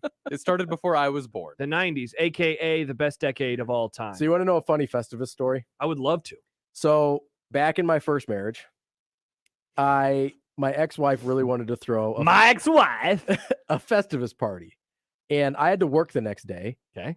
And so I was like, no, I don't want people at my house until like all hours of the night. Fair, you had to work. Yep. Good take. The next is bad. It was doesn't make me look as great. So my friend ended up coming into town. Okay. Oh no. And so I ended up staying out basically until 2 a.m. with my friend anyway. Oh, she was so mad. Oof. Probably rightfully so. Wow. You've never told me this story. Yeah, that's tough look for Ravi. Tough look. Listen, I like to be, as transparent as possible on the I air. appreciate it. Not a perfect guy. Not a perfect guy indeed. But it was, I didn't even realize it happened until I got home because, I don't celebrate Festivus because I'm not a Seinfeldian. And so. For the record, I don't either. When I got love home, the show, she though. was very upset. Understandably so. Yeah. Good take by her. Yeah. The only good take. One of few. One of few good takes by her. Jordan, let's start this off with a YouTube comment. Let's do it. What was your favorite lower tier bowl game to watch growing up? Which one is your favorite currently? Now, Nick, I know that you're chomping at the bit right now. You're saying, I got so many answers. I liked the cereal bowl. It's not a bowl game. I really like the Aloha Bowl. Oh, nice. The one in Hawaii. Yeah. Love that. My favorite, now this isn't lower tier, but this was not a BCS Bowl or what is now New Year's Six. Holiday Bowl. Holiday Bowl was always great, and the games were always bonkers. So I don't know if that's lower tier enough, though, for Jordan's question. I liked the Aloha Bowl, and I liked the Sun Bowl, because Sun Bowl, afternoon bowl. Typically. On New Year's Eve, usually. Sometimes. Or it used to be, back in the old days. Yes. Now it's not anymore. One of those two games was usually the only game on Christmas. Like on actual Christmas Day. Oh, yeah. There's almost, for a long time, there was not hardly any football on actual Christmas. I think for a while, the Vegas Bowl was on Christmas, because I remember watching a Carson Palmer-led USC team the year before they were good on Christmas Day. When I was growing up, the Aloha Bowl in Hawaii was like the main Christmas Day bowl. I have a very vivid memory of Kansas in an Aloha Bowl on Christmas Day. Rock chalk. And it was... I don't know why. I liked that there was a bowl game on Christmas.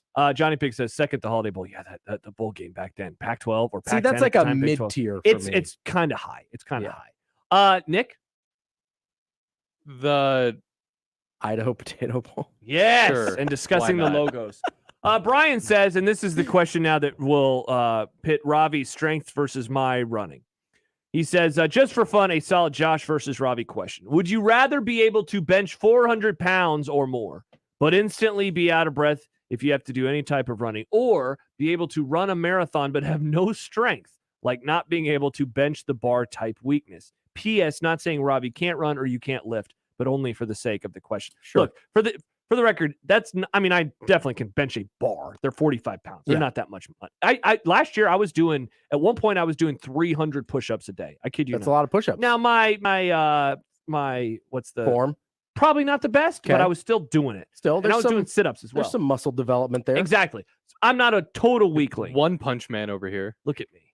But for the sake of this question, not that far off. I don't know how you are with running, if this describes you very well. I'm not a big runner. I do have some cardio endurance. I do some cardio, not running. I don't particularly enjoy running, but I'll do like an elliptical or some rowing or things like that. I enjoy playing tennis or pickleball. Look at you, tennis boy. But I don't run really. Okay. But so you and I kind of fit both of these. Yes. Okay. So essentially the question is, would you rather flip the abilities that you have? No, I would not. See, me neither. There is occasionally, like when you would post a video of you doing one of your big old lifts, I was like, that'd be pretty cool to be that strong. And it'd definitely be cool when I move to be that strong. I was going to say, it has more real life application than people realize. Yeah, and I mean, there are a lot of things in my life that are significantly easier because of how strong I am. And even as simple as like daily stuff like carrying groceries in or moving furniture around the house or whatever. You're like, or like ripping things off the wall. My parents will be like, oh, we need help something moving this. It's kind of heavy. And I just like pick it up and move it. And you pick it up with your fingers. Just do like a little, let me grab your couch. Or, even just grabbing 12 packs of soda. Oh, okay. Yeah. I just grab them with the one hand and do whatever. And me want soda. I love soda. But it makes life easier. It really does. Now, if I had no cardio endurance at all, as the question indicates, it's less helpful because work capacity is important. Yeah. Oh, I can lift, but I can't breathe. But I think I would still prefer to be strong. Nick, what would you rather be able to do? Run a long ways or lift a lot? Lifting. Yeah. Yeah. Big lift boy over here. In my freshman year of high school, I was kind of jacked. Not gonna lie. Yeah. He's the man. I used to lift so much in high school. Guy. Man, if I would have followed through with it, I'd be in the pros. I'm not that guy because I'd rather play because we had our weightlifting class was the same time as the gym class, and I'd look down at the kids playing dodgeball. It's like I'd rather do that. I'd rather do that. It's a lot more fun than lifting. No offense, Robbie. But I had to do weights for a semester, so I just prefer to do both. Yeah. I'd like to lift some weights and then throw dodgeballs at people. Travis says, was able to fend off a fall wedding by going for a Saturday in late December. Nebraska ended up playing USC at the Holiday Bowl on that Saturday. I was at that bowl game, Travis. All right, you had 2 Dumb Debates questions. Let's go. So number 1, this stemmed from the Idaho Potato Bowl, which got very heated in the studio yesterday. I had someone reach out and ask me, like, is Nick actually mad? And I was like, I don't know. None of us know. I think he was actually kind of mad. And I You were frankly mad, I was a little upset. don't want to know. I wasn't like mad, but I was a little upset. Just a tiny Well, trigger. you guys were ganging up on me for having an opinion, and that felt weird. I mean, it's just that's what we do on the show. We gang up upon each other depending on what their opinion is. It's kind of what happens. It's like here. me. One time I was like, a fullback's not a running back. Stibbs and John yelled at me for years about it. Yeah, how dare you? Yeah, exactly. Anyway, so my question was, they dumped the French fries on the winning coach of the Idaho Potato Bowl. Yes. So my question was, which bowl sponsor product would you most and least want dumped on you? Okay. If you were the winning coach. Now here's my question for you: can this be past? Yeah, or present? 100%. Whatever. Whenever a bowl has ever been named, you can use. Now, I don't have the names of all the bowls in front of me, so you're probably going to have a different answer. We can all have different answers here. But imagine if you were the coach of the now defunct Blockbuster Bowl. And you said videotape, like and VHS just a tapes? bunch of VHS tapes are just raining down upon you.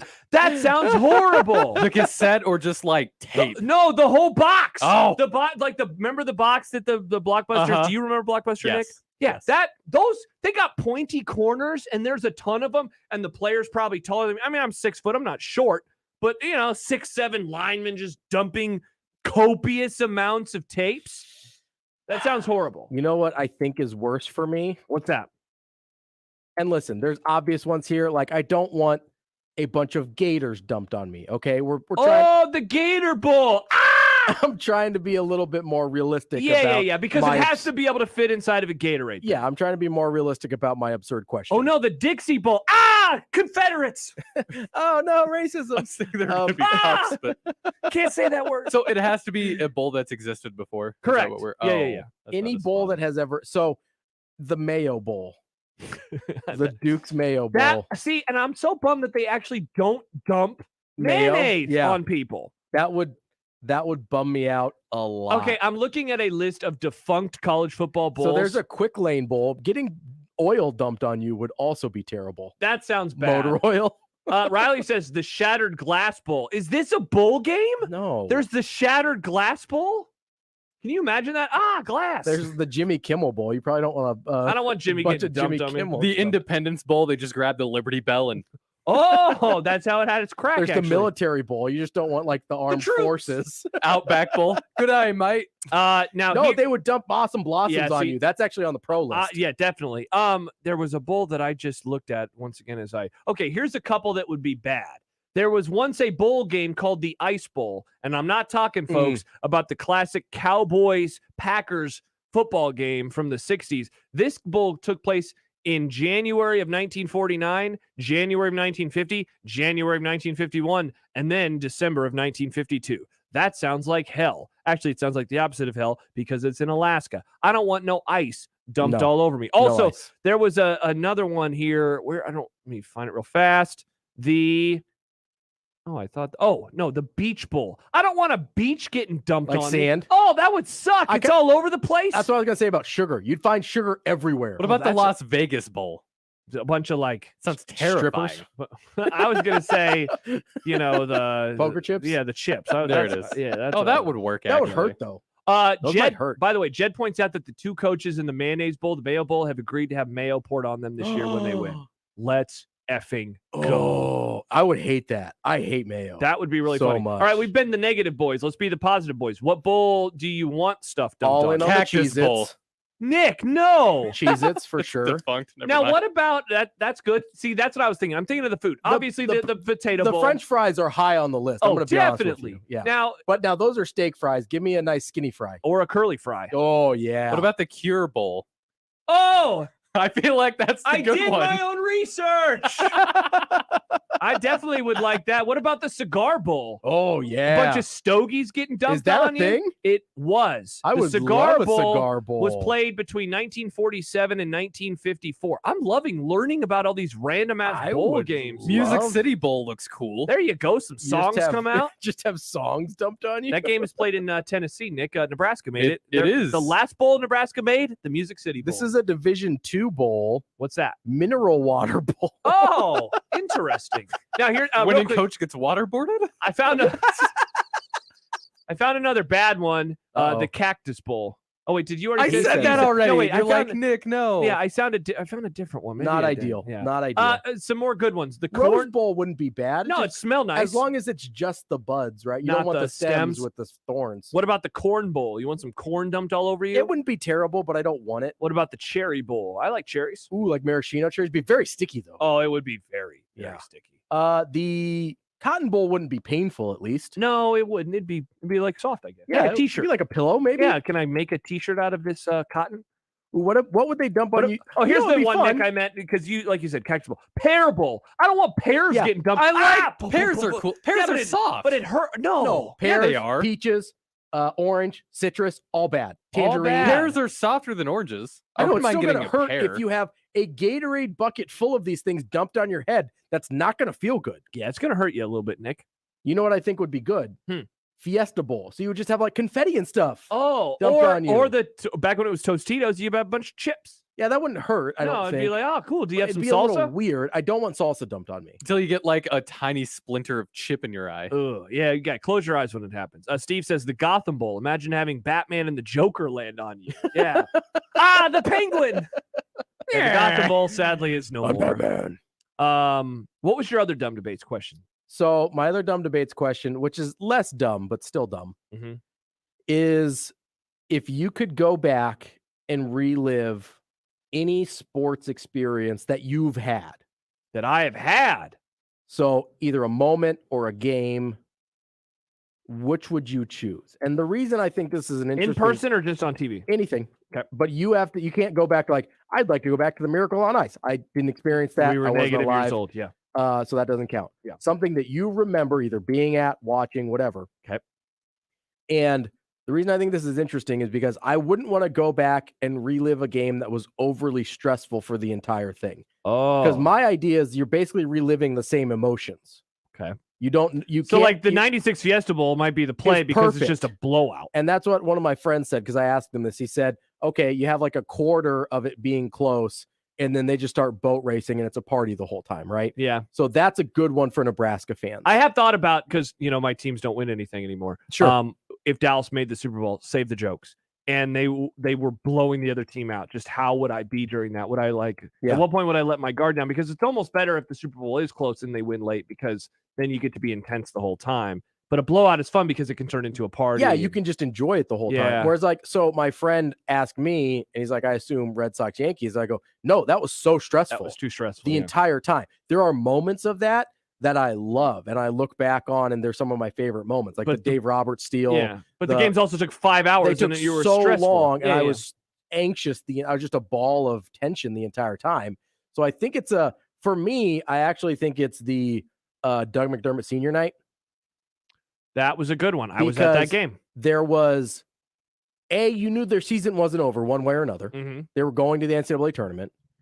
And I don't know about you, but it felt like even though he needed 38 points to get to 3,000, it felt inevitable. Like we talked about this week. Yeah, it seemed like it was going to happen It no just- matter what. Like, regardless- of course he'll do it here. Yeah, He won't save Of course it. he's going to get to 38. And he got 45. Yeah. So most of the game was fairly stress-free.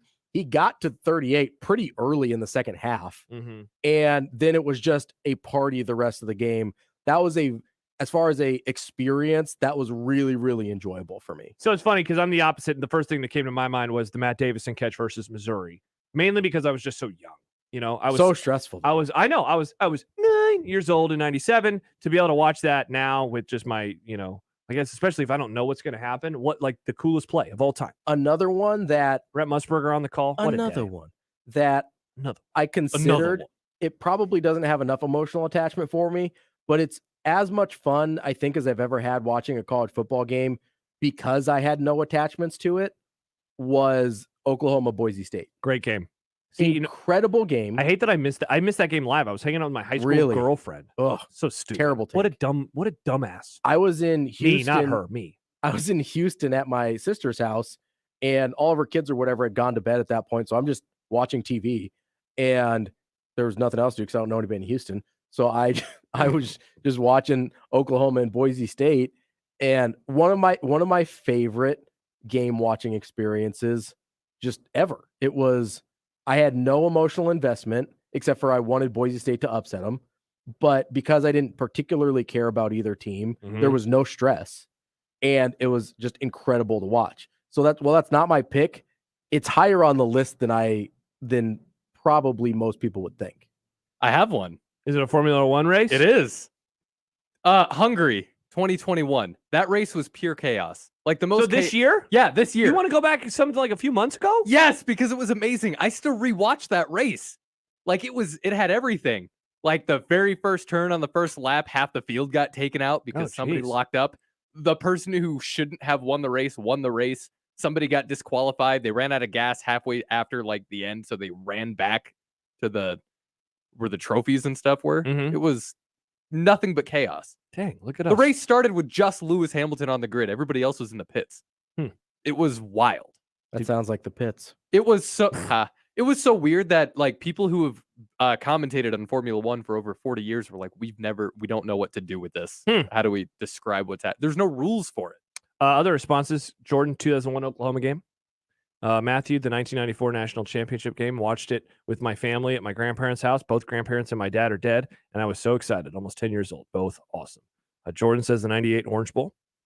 Sam says Super Bowl 51. And then some more responses about bowl games they want dumped on him. Jordan says the Buffalo Wild Wings Bowl. Oh, hell yeah. Give me some wings. Yeah. Let's go. Bo says the Reese's Bowl. I don't remember that bowl. Is that a bowl? Yeah, I think so. Oh, I think that's a real thing. I remember my that. favorite candy. Jordan says the Sun Bowl. That sounds not fun. I mean, if it's just sunshine, not the actual What if sun, it's the sun, though? Well, that would be harder to fit into a Gatorade sunshine is container. also just radiation, though, and you don't Yeah, want but you that. feel the warmness on your skin. It's As it lovely. melts off. Also, I'm brown, so I have less of a problem. That's with it true. than you As long fellas as I have do. sunscreen, I guess. Greg Get points out, melanin too, boy over here. that UNK, they played in the Mineral Water Bowl 2 years ago. Hashtag Lopers. We have to get this question in for Jeff. Jeff, I hope that you're still in your car. He says, buying a nice bottle of liquor for someone as a present. Do you lower your generosity in buying it if you know they're going to mix the drink with a soda or tonic? This is a real-life scenario as I drive to the store now to buy a bottle of bourbon. Okay, so I'm buying a bottle of something for you, but I know that you're going to use it as a mixer and you're not going to just drink it on the rocks or straight up. What do I do for you? Yeah, so I think that's a pretty clear mid-level liquor purchase. Definitely. That's a mid-level liquor. Yeah, for Jeff, sure. do not feel bad. Especially if it's something like bourbon. Yeah. Oh, yeah, absolutely. definitely. Because that's what he said. He said Yes, bourbon, right? Yeah. Now, if you're buying me tequila, I would still like good tequila if I'm making a margarita or something like Definitely. that. That's different. This is what, well, for tequila, then you start talking about you don't get the, what is añejo is the highest level, Yes. right? And that I'm talking about of aging. Yes. So don't get añejo if they're going to make margaritas No, with it. I like a Blanco. Yeah, Anyway. and I like a reposado for the margaritas. Yeah, you go with one of those two. Don't go with the añejo. But again, you for don't have to- bourbon, definitely don't. Yes. You're not looking for Also, a nice don't bottle. mix bourbon. That's true What's too. wrong with you? Yeah, bourbon. Who mixes bourbon? Yeah, this Jeff's friend. Apparently. Like Jeff, how old are you? 20? Get better friends, Jeff. For my No, dad's, not you, Jeff. How's the guy or gal? For my dad's birthday, I got him. It wasn't like an expensive bottle of whiskey, but it was a local bottle of whiskey he hadn't tried before. And it's meant to be a sipping whiskey. And I poured him a glass and he mixes it with squirt. Like, what are you doing, Dad? And it's like, I mean, it's yours. Do whatever you want with it, but what the hell? I remember the first time that I got a nice bottle of rum, I mixed it like a moron because I was 24. And that's what I did with this. This is not good. With this very nice, expensive bottle. Not to mention why this person bought me a nice bottle. I mean, props to them. But I didn't know what to do. My palate couldn't handle. I was like, this is just a lot. Yeah, Give me some Captain. You're Michael Scott. You got any Splenda? Yeah. You have any Sailor Jerry's? Yeah, Jeff.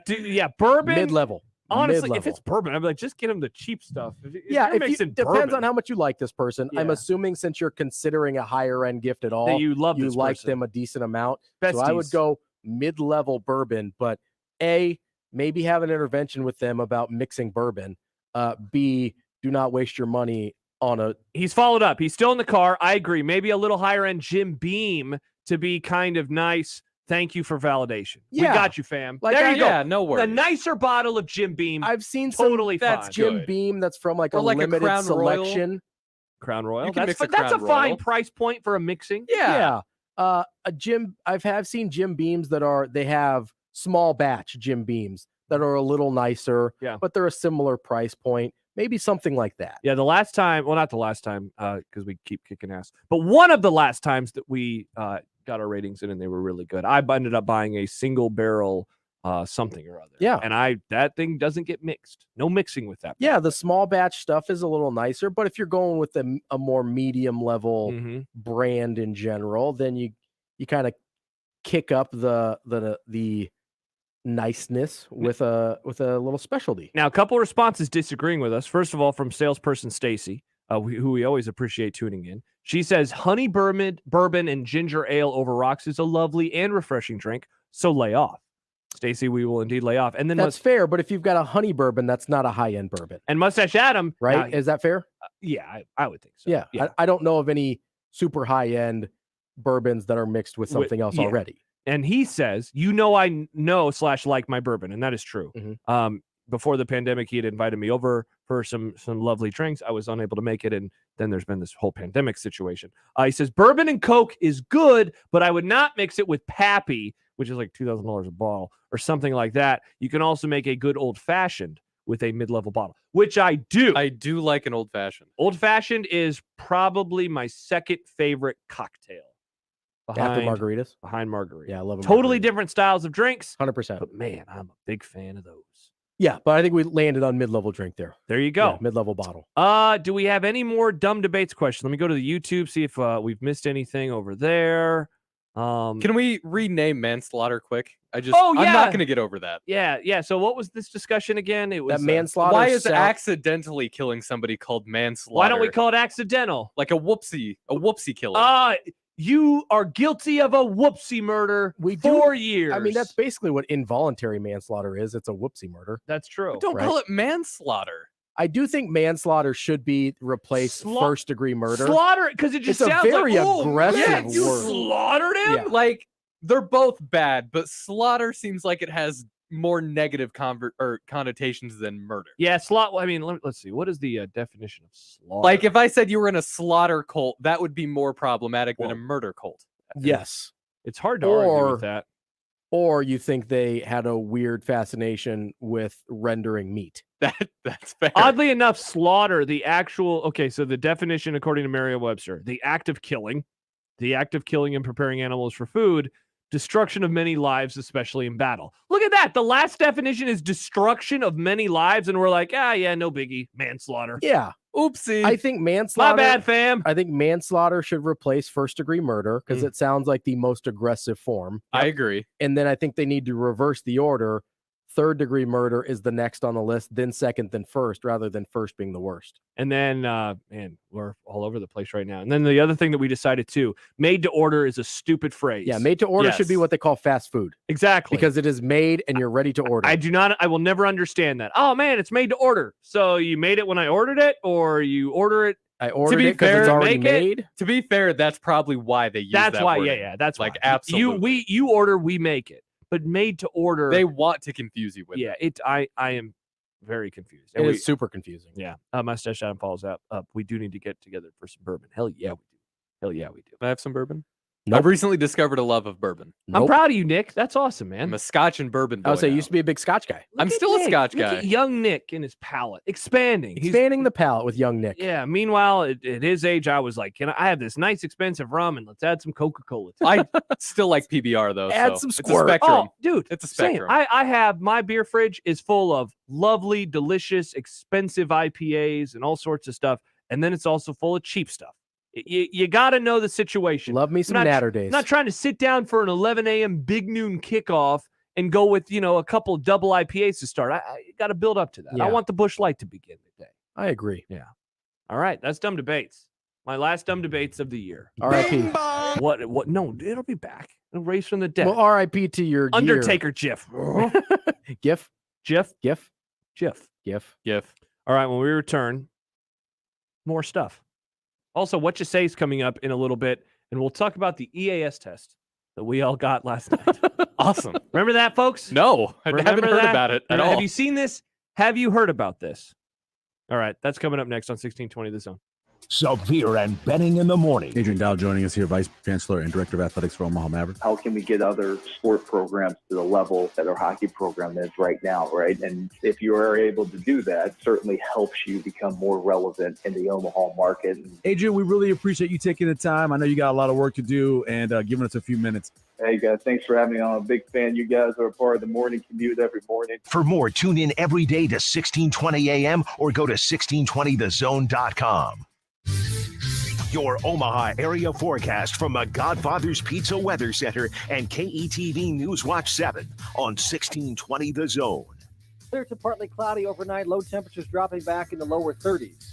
Partly sunny on Thursday, again quite mild with highs in the low to mid 50s, and then we'll be in the upper 50s for highs on Friday.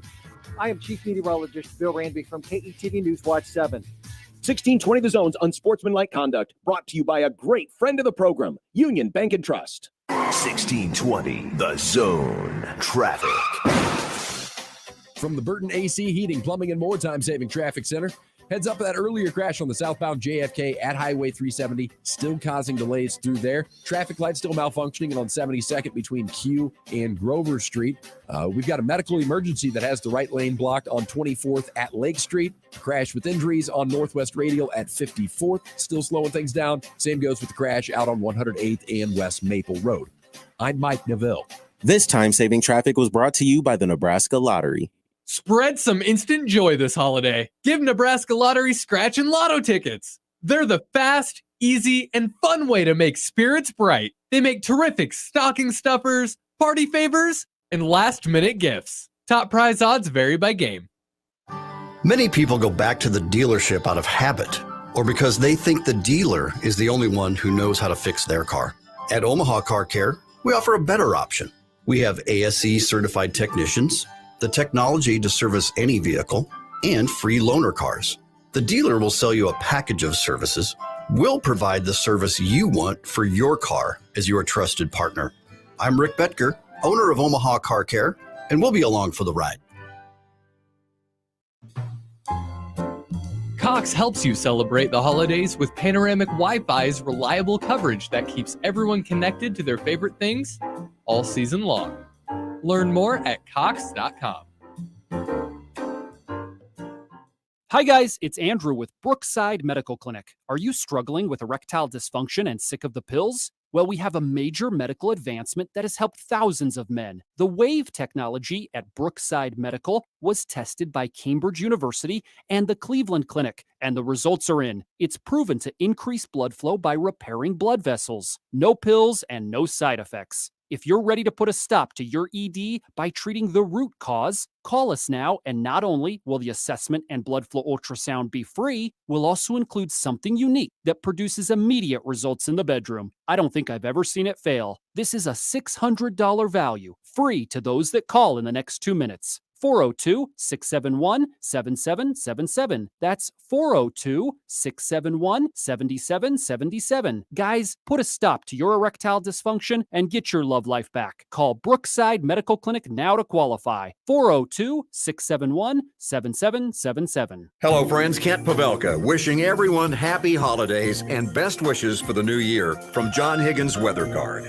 You know, we're fortunate to live in such a great community with a strong economy, good schools, and public service, along with a high level of health care and simply a great way of life. We appreciate everyone who's done business with us, and we look forward to meeting new customers in 2022. Happy holidays from your fans, the rooferees at John Higgins Weather Guard, America's leading installer of Da Vinci roofs. You're listening to Unsportsmanlike Conduct. Have you lost your mind? Of 1620 The Zone.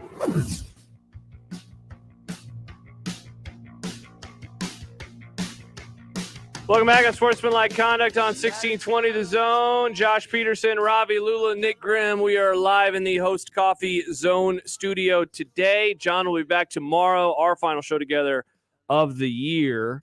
Also, I assume that you have seen this on Twitter this week, but tomorrow is Michael Severe's last show with us here at 1620 The Zone, him and DB from 6 to 10 tomorrow morning. So I really hope that you can tune in. I'm looking forward to seeing how the show goes. I'm going to miss working with Michael. He has been an incredible mentor for me in the business. I first interned with USC back in the summer of 2011, and ended up getting a job part-time in the fall doing Lancers games and Creighton basketball games before we actually had the men here on the station. So doing women's games and volleyball, and I got an opportunity to produce a show in early 2012 when Lacey was going on maternity leave. And so I was doing the show 3 times a week while I was still in college. And I loved, I mean, working with him and Kevin was a dream come true. They're the reason that I got into this business in the first place. And so, it's so funny how, and I imagine, you're out there listening right now, and you probably view, the people on the air a certain way. And I hope that at least my goal has always been to be as, first of all, as transparent as possible on the topics that we discuss, but also like, I want, if you ever see me, to feel comfortable to come up and say hi, even if you hate me, that's fine. I just love to talk. I love to meet listeners. And so I always viewed Michael and Kevin like, oh my gosh, these are my idols. These are the people that I, want to emulate. Yeah. And suddenly then Michael's a coworker. And I mean, I consider Michael a very good friend. One of the most important people for me in this business over the years has been Michael Severe. And when he moved on the first time back in 2014, talk about glass half full, glass half empty. So sad to lose Michael. Yeah. I'm also in this chair now because he Michael moved on, because he left. And Yeah. so that, especially as once I got the gig, that what was once a very sad moment, then at least had some happiness for me on the back end. When he came back in 2019, I couldn't have been happier. And it one of the things that always sucks about the hours of our shows is that I rarely get to see him in person. But I talk to him a lot. Michael is, look, I have no idea, honestly, if I imagine he does. I know he doesn't agree with me all the time, but he listens to the show a lot and he supports me and he supports John. But I have always felt that support from Michael. Especially when he reaches out to me and with just random takes about things that we're discussing, it means the world to me. Because I know that he is out there, that he is listening, and he doesn't have to do that. And so I'm going to miss having him here. I wish that we could have worked together more. We barely got to do shows together over the last couple of years. Schedules rarely worked out in like Big or No Reaction. We never got to do an overreaction together. We got to do some CWS shows together last summer, and that was awesome. I don't know if I'm going to have a chance to call in tomorrow or stop by because I'm staying out in West Omaha over the next few days. So, Michael, I love you. I really appreciate you, and I'm sad that you are leaving the zone. And I hope that you have a kick-ass show tomorrow. And I know, Ravi, he's obviously meant a lot to you. In the short time that he's been back here with us, because that he came back, and that was kind of really the beginning of you being a real mainstay on the station. Yeah, and obviously I don't have the same history with Michael on a personal level that you do, but much like you, I was listening to him and Kevin back when I was in high school. Yep. Yep. And so he's been, at times I was starstruck when I would run into him places a little bit, because it's like, oh, it's Michael Severe. Yeah. And since I've, like you said, been a little bit more of a fixture around the station, he's been, like you said, nothing but supportive and so helpful and encouraging about anything that I ever needed. Last year when I was doing the Nebraska pregame shows, he, was a weekly guest, and we talked about gambling and whatever. And I really appreciated his insights. I think it's, I found myself, because I messaged him directly to just tell him a lot of these things. And I found myself wanting to make sure that I didn't discount how good he was at the job. Yeah. Because it's really easy to just talk about him as a person. Yep. And say, hey, like, you've meant a lot to me and we really appreciate all the support and all the things you've done for us. Honestly, one of the nicest things anyone at the station's ever done for me is I was doing Gary's show right before Thanksgiving and asking people what they were thankful for. He called in and said, hey, Ravi, we're thankful for you at 1620. We really appreciate you. Yeah, man. And that meant so much to me. And so I found myself talking about all these types of things. And I wanted to remember to say, also, you're good at your job. You're awesome at what you do. Yeah. Like the tape work that he does on football, his quarterback evaluations. I trust that from him as much as I trust it from anybody. Yep. When he says something that I disagreed with, I go back and look at what I saw to make sure that I didn't miss something. Challenges yourself. Yeah, I check myself to be like, well, I didn't see that the first time. I'm going to look again because I typically trust what you say. And so with all of the things you said about him as a person, and I totally co-sign on all of that, but also just awesome at the job. Yep. One of the most professional people I've worked with. Whenever I've had to fill in with him, whenever I've gotten to fill in with him, it was about as easy as a prep as I could possibly do because he was ready to go. He could have done those shows solo if he wanted to, or if he needed to. And just having me there along for the ride just helped him out a little bit. And so the level of professionalism and the fact that he was really good at this. Yeah. I don't want to miss that in being effusive of praise of him as what he's done for me personally. I'm happy you said that because I think that in this market, I've always looked to him for how I think he's a great interviewer. One of the things that he taught me early on was, keep your questions as short as possible so you can let the guest speak. And I don't always do that as well as I wish I did. But I often think about Michael and what he said about that. You talk about what he brings to the show. During football season, especially, there are specific columns that I read that I look forward to that I know are going to help me with my preparation.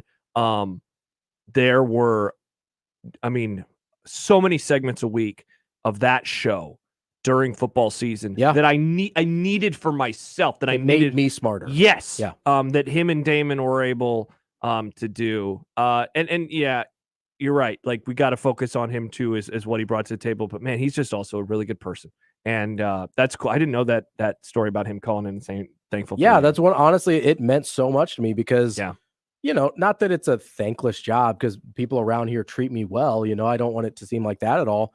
But he literally texted me, said, "Hey, do you have time for me to call?" And it was toward the end of the show. And I was like, "Yeah, if you do it like right now." Yeah. And he called, and that's all he wanted to say. Yeah. Was just, "Thank you. We're thankful for you." And that was really kind of him.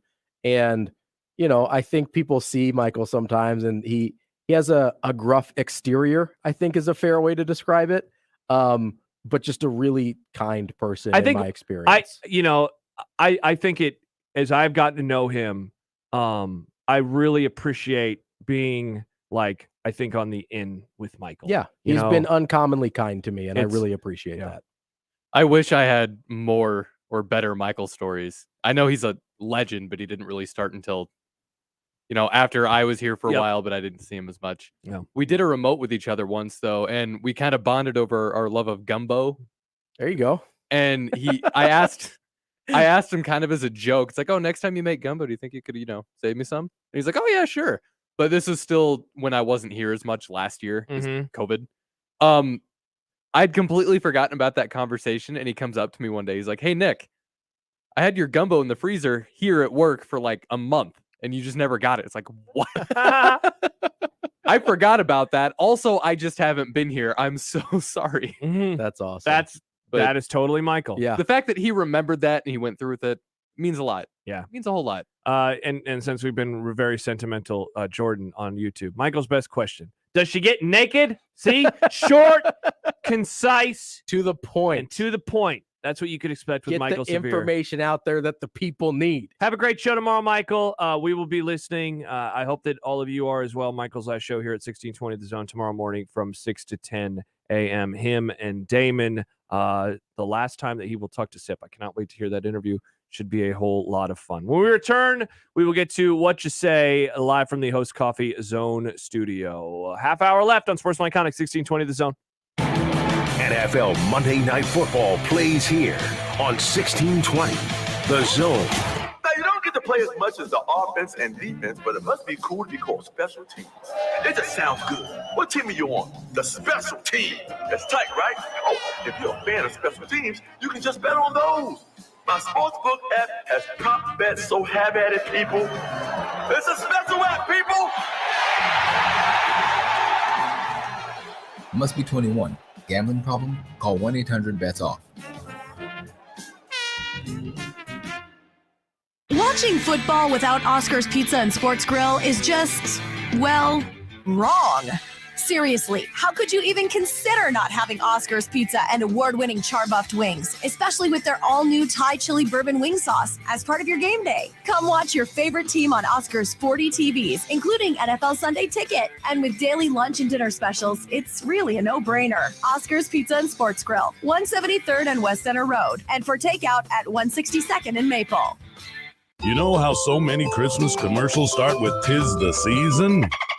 Yeah, we're not going to do that. What we're going to do is flat out tell you about December is New Bike Month at Lus Hills Harley-Davidson. Pick your present. Choose no down payment, no interest for 120 days, and no payments for 180 days. Choose 110% NADA clean trade value for your trade-in, or choose 0.99% APR and zero down for 60 months. Credit options available to qualified buyers. Other restrictions may apply. Not valid with other offers. See Lus Hills Harley-Davidson for details.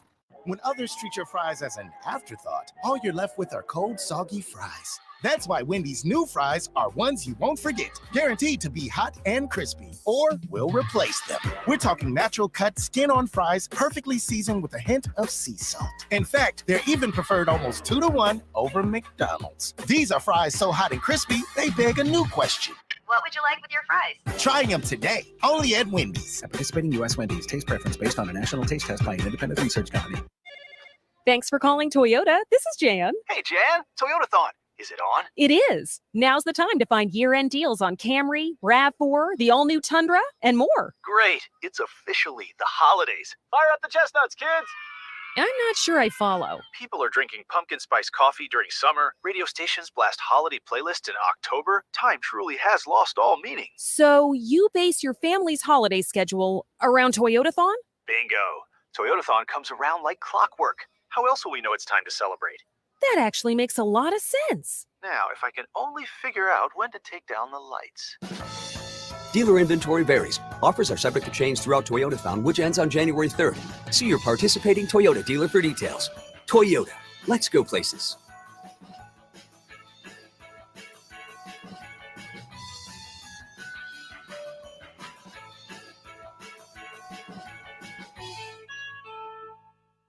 With PatriotSoftware.com, accounting and payroll, keep your time and money.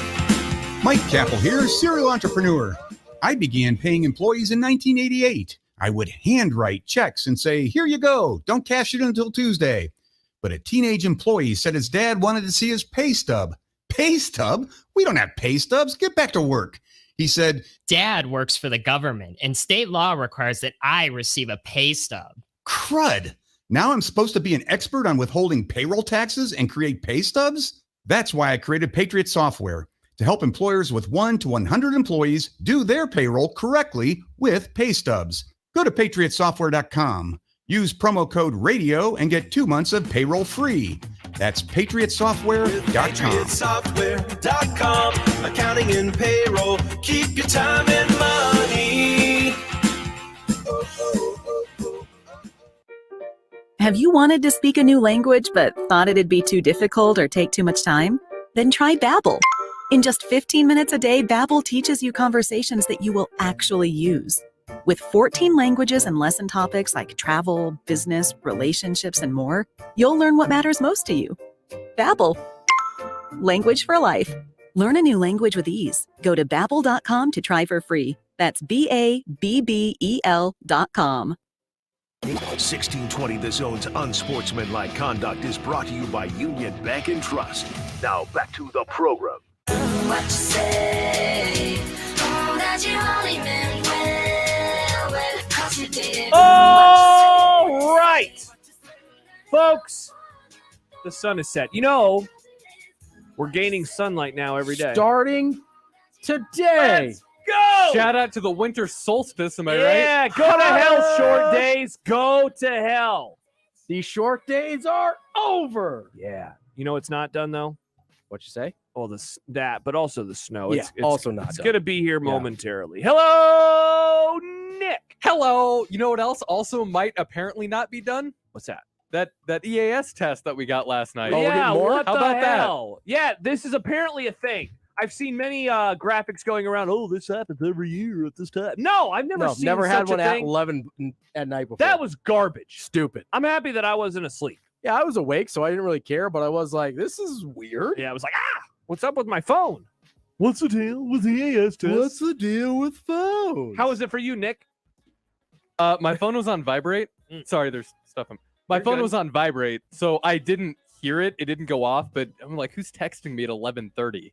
That's weird because mine was on vibrate and it was still like, audible. Yeah. Oh, good to know. My phone's totally cool with not letting me know. Oh, here we go. Do you have an iPhone? No.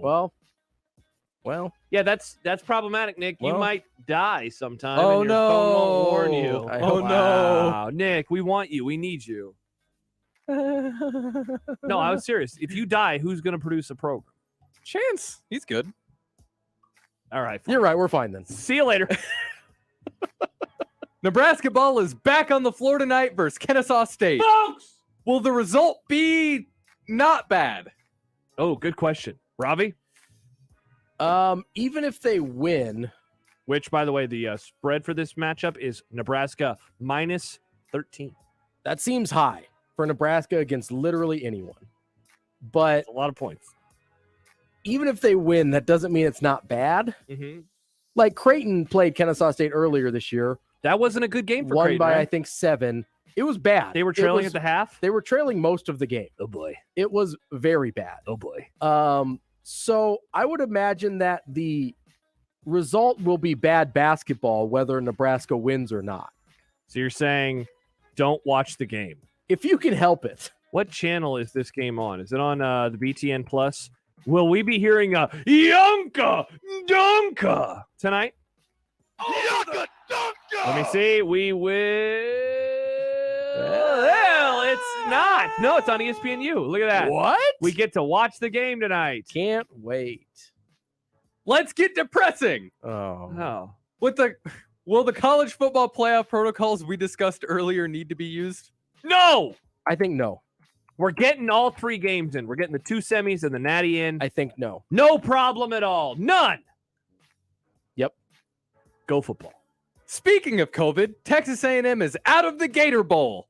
How many games do you think will get canceled the next few weeks? Ooh, let's put the over-under at... Is 2.5 too high? I was going to say 2.5. 2.5. Over-under 2.5.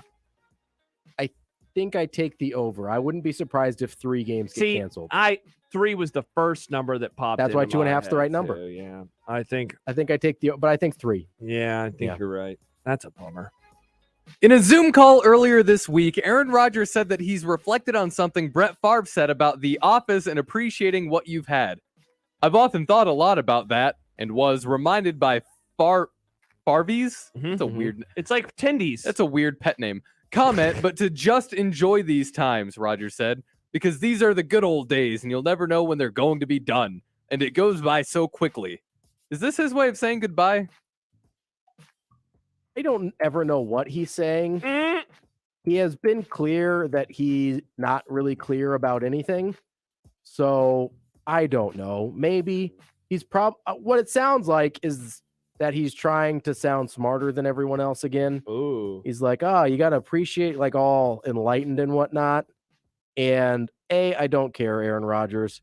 And B, I don't know. I don't think he's made a decision yet. I don't appreciate him stealing what I said on Stibbs' last day. I talked about the good old days and wanting to appreciate them and know that you're in the good old days while you're living in them. Aaron Rodgers is a friend of the program, but he's not a friend of mine. I do think that this was kind of his way of saying, like, this is going to be it for me in Green Bay. Like, I'm going to enjoy this year. I'm going to try to appreciate things more often, smell the roses, if you will, being dumped out onto me from a Gatorade bucket. In the Rose Bowl? In the Rose Bowl, but yeah, I'm done. I think that's fair. what he's saying.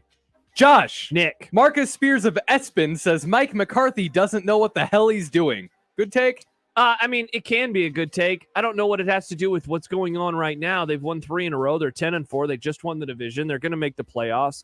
I'm about to be a ball of stress in a few weeks. This is what I wanted. He is not the perfect coach.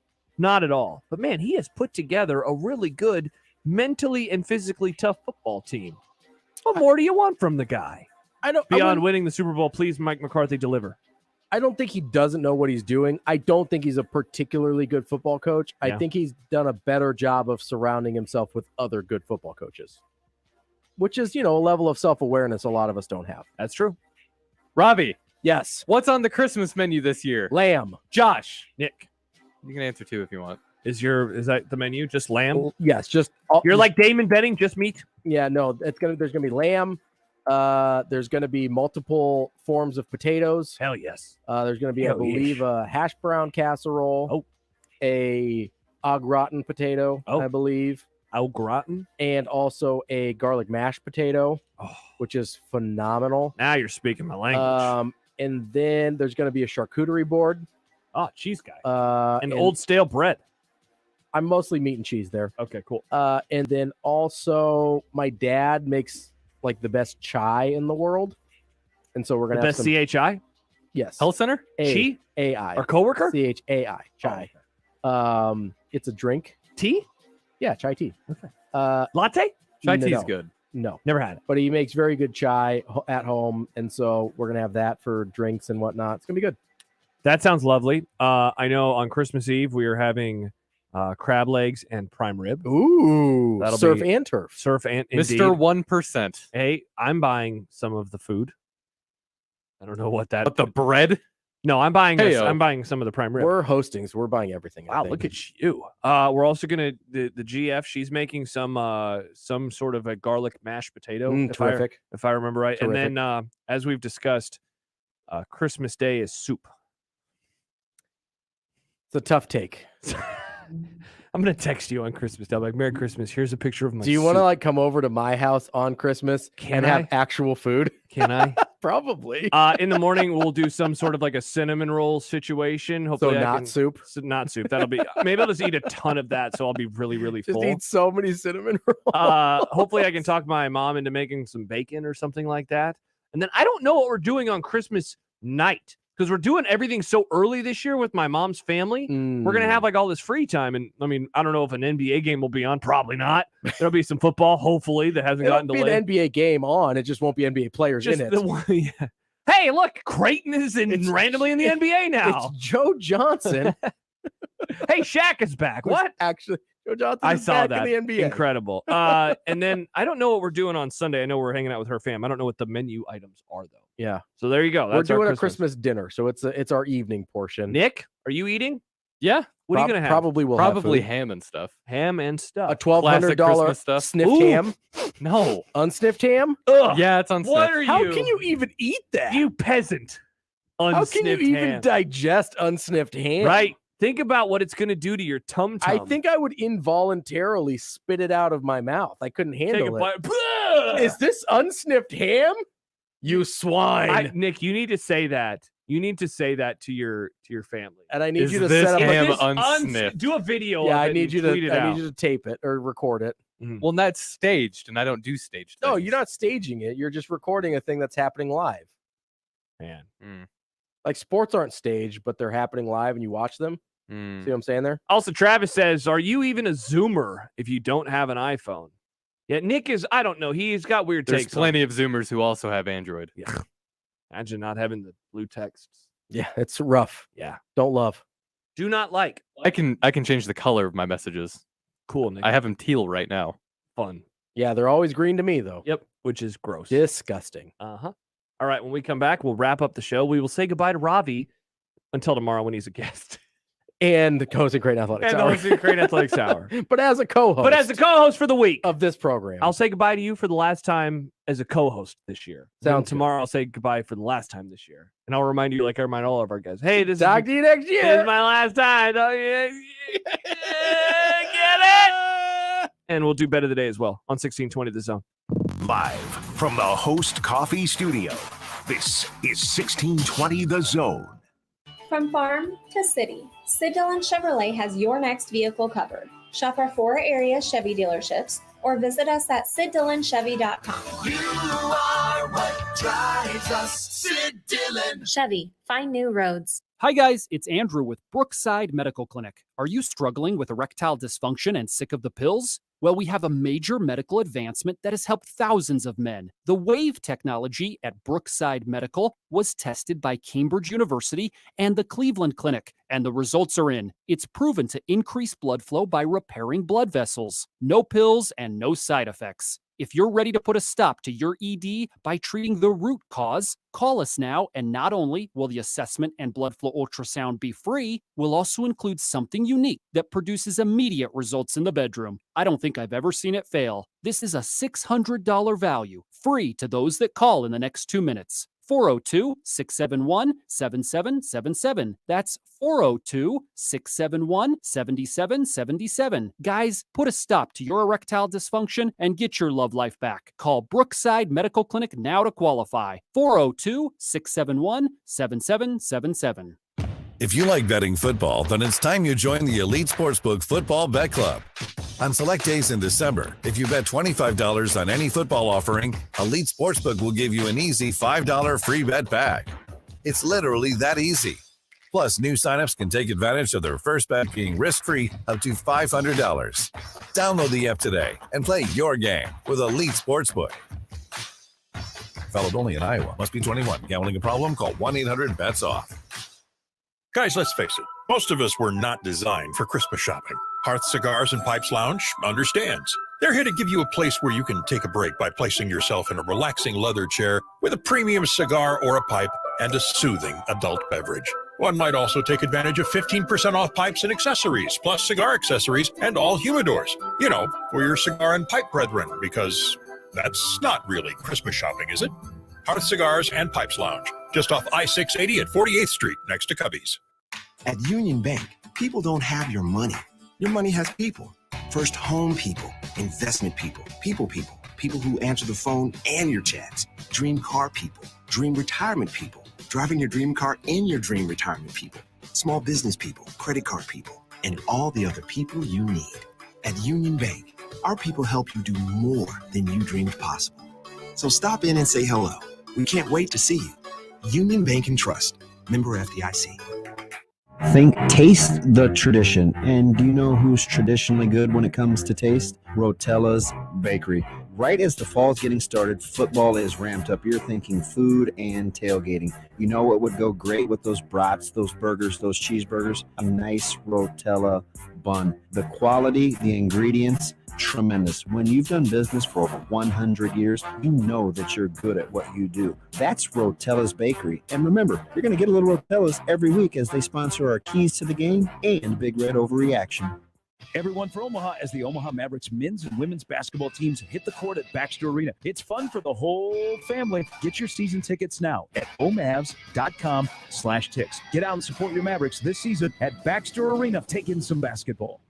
Someone once said that the best part about memories is making them. So let's go and make some amazing holiday memories in Sarpy County, Nebraska. What kid, or even kid at heart, doesn't love driving around to look at Christmas lights? So be sure to hit Light Up Bellevue, Downtown Papillion, and the many displays throughout the county. Sarpy County is also a fantastic place for holiday shopping, holiday eating, and spending precious time with the ones you love. Click GoSarpy.com to plan your holiday adventure. So much, so near, so fun! Huskers. No one has more inside information than the guys of 1620. Michael, Damon, Gary, John, and Josh serve up the latest with authority. Miss a minute, miss a lot. Huskers 6A to 6P on 1620. The Zone.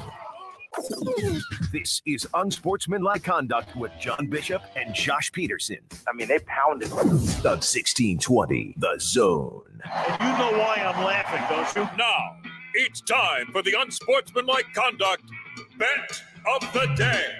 Just a little bit under where some folks would like to see this one wind up. Brought to you by Elite Sportsbook. Visit them at elitesportsbook.com. Oh, also available only in Iowa. All right. We all won again yesterday.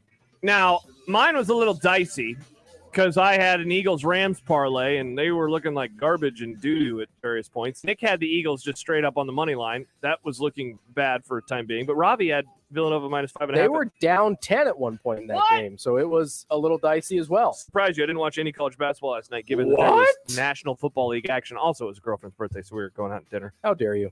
Tonight, give me Kennesaw State plus the 13.5 versus your Ravi Lula, your Nebraska Cornhuskers. We are of a similar mind here, Joshua. Oh, I want Kennesaw State on the money line, plus 570 to win outright. Wow. Hater. By the way, Ravi is 2-0 this week in Bet of the Day. Nice. Holla. I want the Army. Minus 240 against Missouri. The whole Army? Yeah. In hoops? Yeah. They're playing basketball? Maybe. I don't know. Is it basketball or is it a bowl game? I think that's a bowl game. Oh, and the Armed Forces Bowl. All right. Well, it's tonight at 7, whatever it is. There you go. All right. That's the Bet of the Day. Brought to you by Elite Sportsbook. Available only in Iowa. We appreciate all of you for joining us this week. Don't worry. We're back at it tomorrow. John will be returned here in studio. That will be pretty fun. Possibly with an ugly sweater? Possibly. John, ugly sweater. I know you can hear me. Jordan wants to know, will there be Christmas karaoke songs for the bumps tomorrow? I don't know what that means. What's Christmas karaoke? I think just Christmas songs. No, the Christmas songs we did on the program a few years ago. I wasn't on the program. Remember the song we played for Jack Mitchell a couple weeks ago? Jack Mitchell is triggered on Twitter.com. Yeah. That is among the many Christmas karaoke. You're gonna have to fill me in on all of that. I'm Simple. No, that's just a random open we made for him. Yeah, but that's still a Christmas song. It is a Christmas that song you made. Yeah, we'll I'll help you out, Nick. Thank you. I got you, fam. I got you. I have to be here early to do some stuff. Bam, bam. Thank you, squad. So I'll help you out with that. But yes, Jordan, thank you for reminding us. We'll play Christmas karaoke songs. Here, Nick, I'm actually just going to DM you something like literally right after the show, so then I do not forget about it. Here. Oh, yeah, Nick, we're going to be good to go. This is going to be easy. So, yeah, we'll do Christmas karaoke. You get to hear all the songs. We have some classics. I actually re-listened to the entire segment not that long ago when I was in Minneapolis. We were driving around after or before the marathon looking for stuff. Yeah.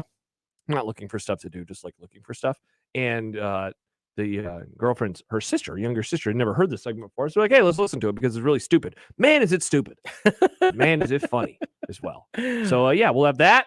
We'll have, hey, Ravi Lula's on the show tomorrow. Who? Holy crap. Ew. Never heard of him. What are we going to talk about? We have words of the game to get caught up with. We do. Do you have mine in there too? I didn't. I know. So one of the Creighton people made me do a word of the game. They forced Ravi to call me. He strong-armed both of us. Yes. He forced Ravi to have me on his show, and then he came over to me and was like, you're doing a word of the game. I was like, okay, fine. Did he really come over to you? Oh, yeah.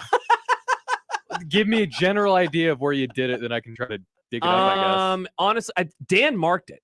So yeah. Perfect. So text Dan. Text Dan about it. Yeah. So we'll have hopefully my word of the game as well. We'll give John a new word of the game or two.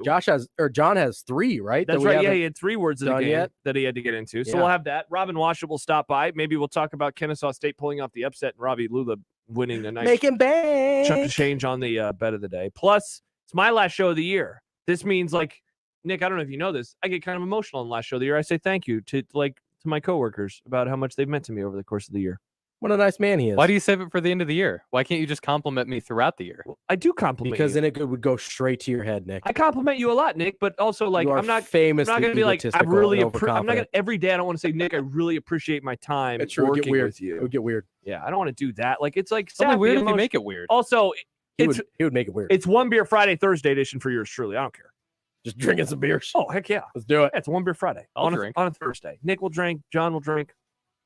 I won't drink because I won't be here. Oh, man, we're going to miss you. I'll miss you too. All right, coming up next, it's After Hours, and they're going to talk sports. Most likely. Wing Wednesday. Ooh.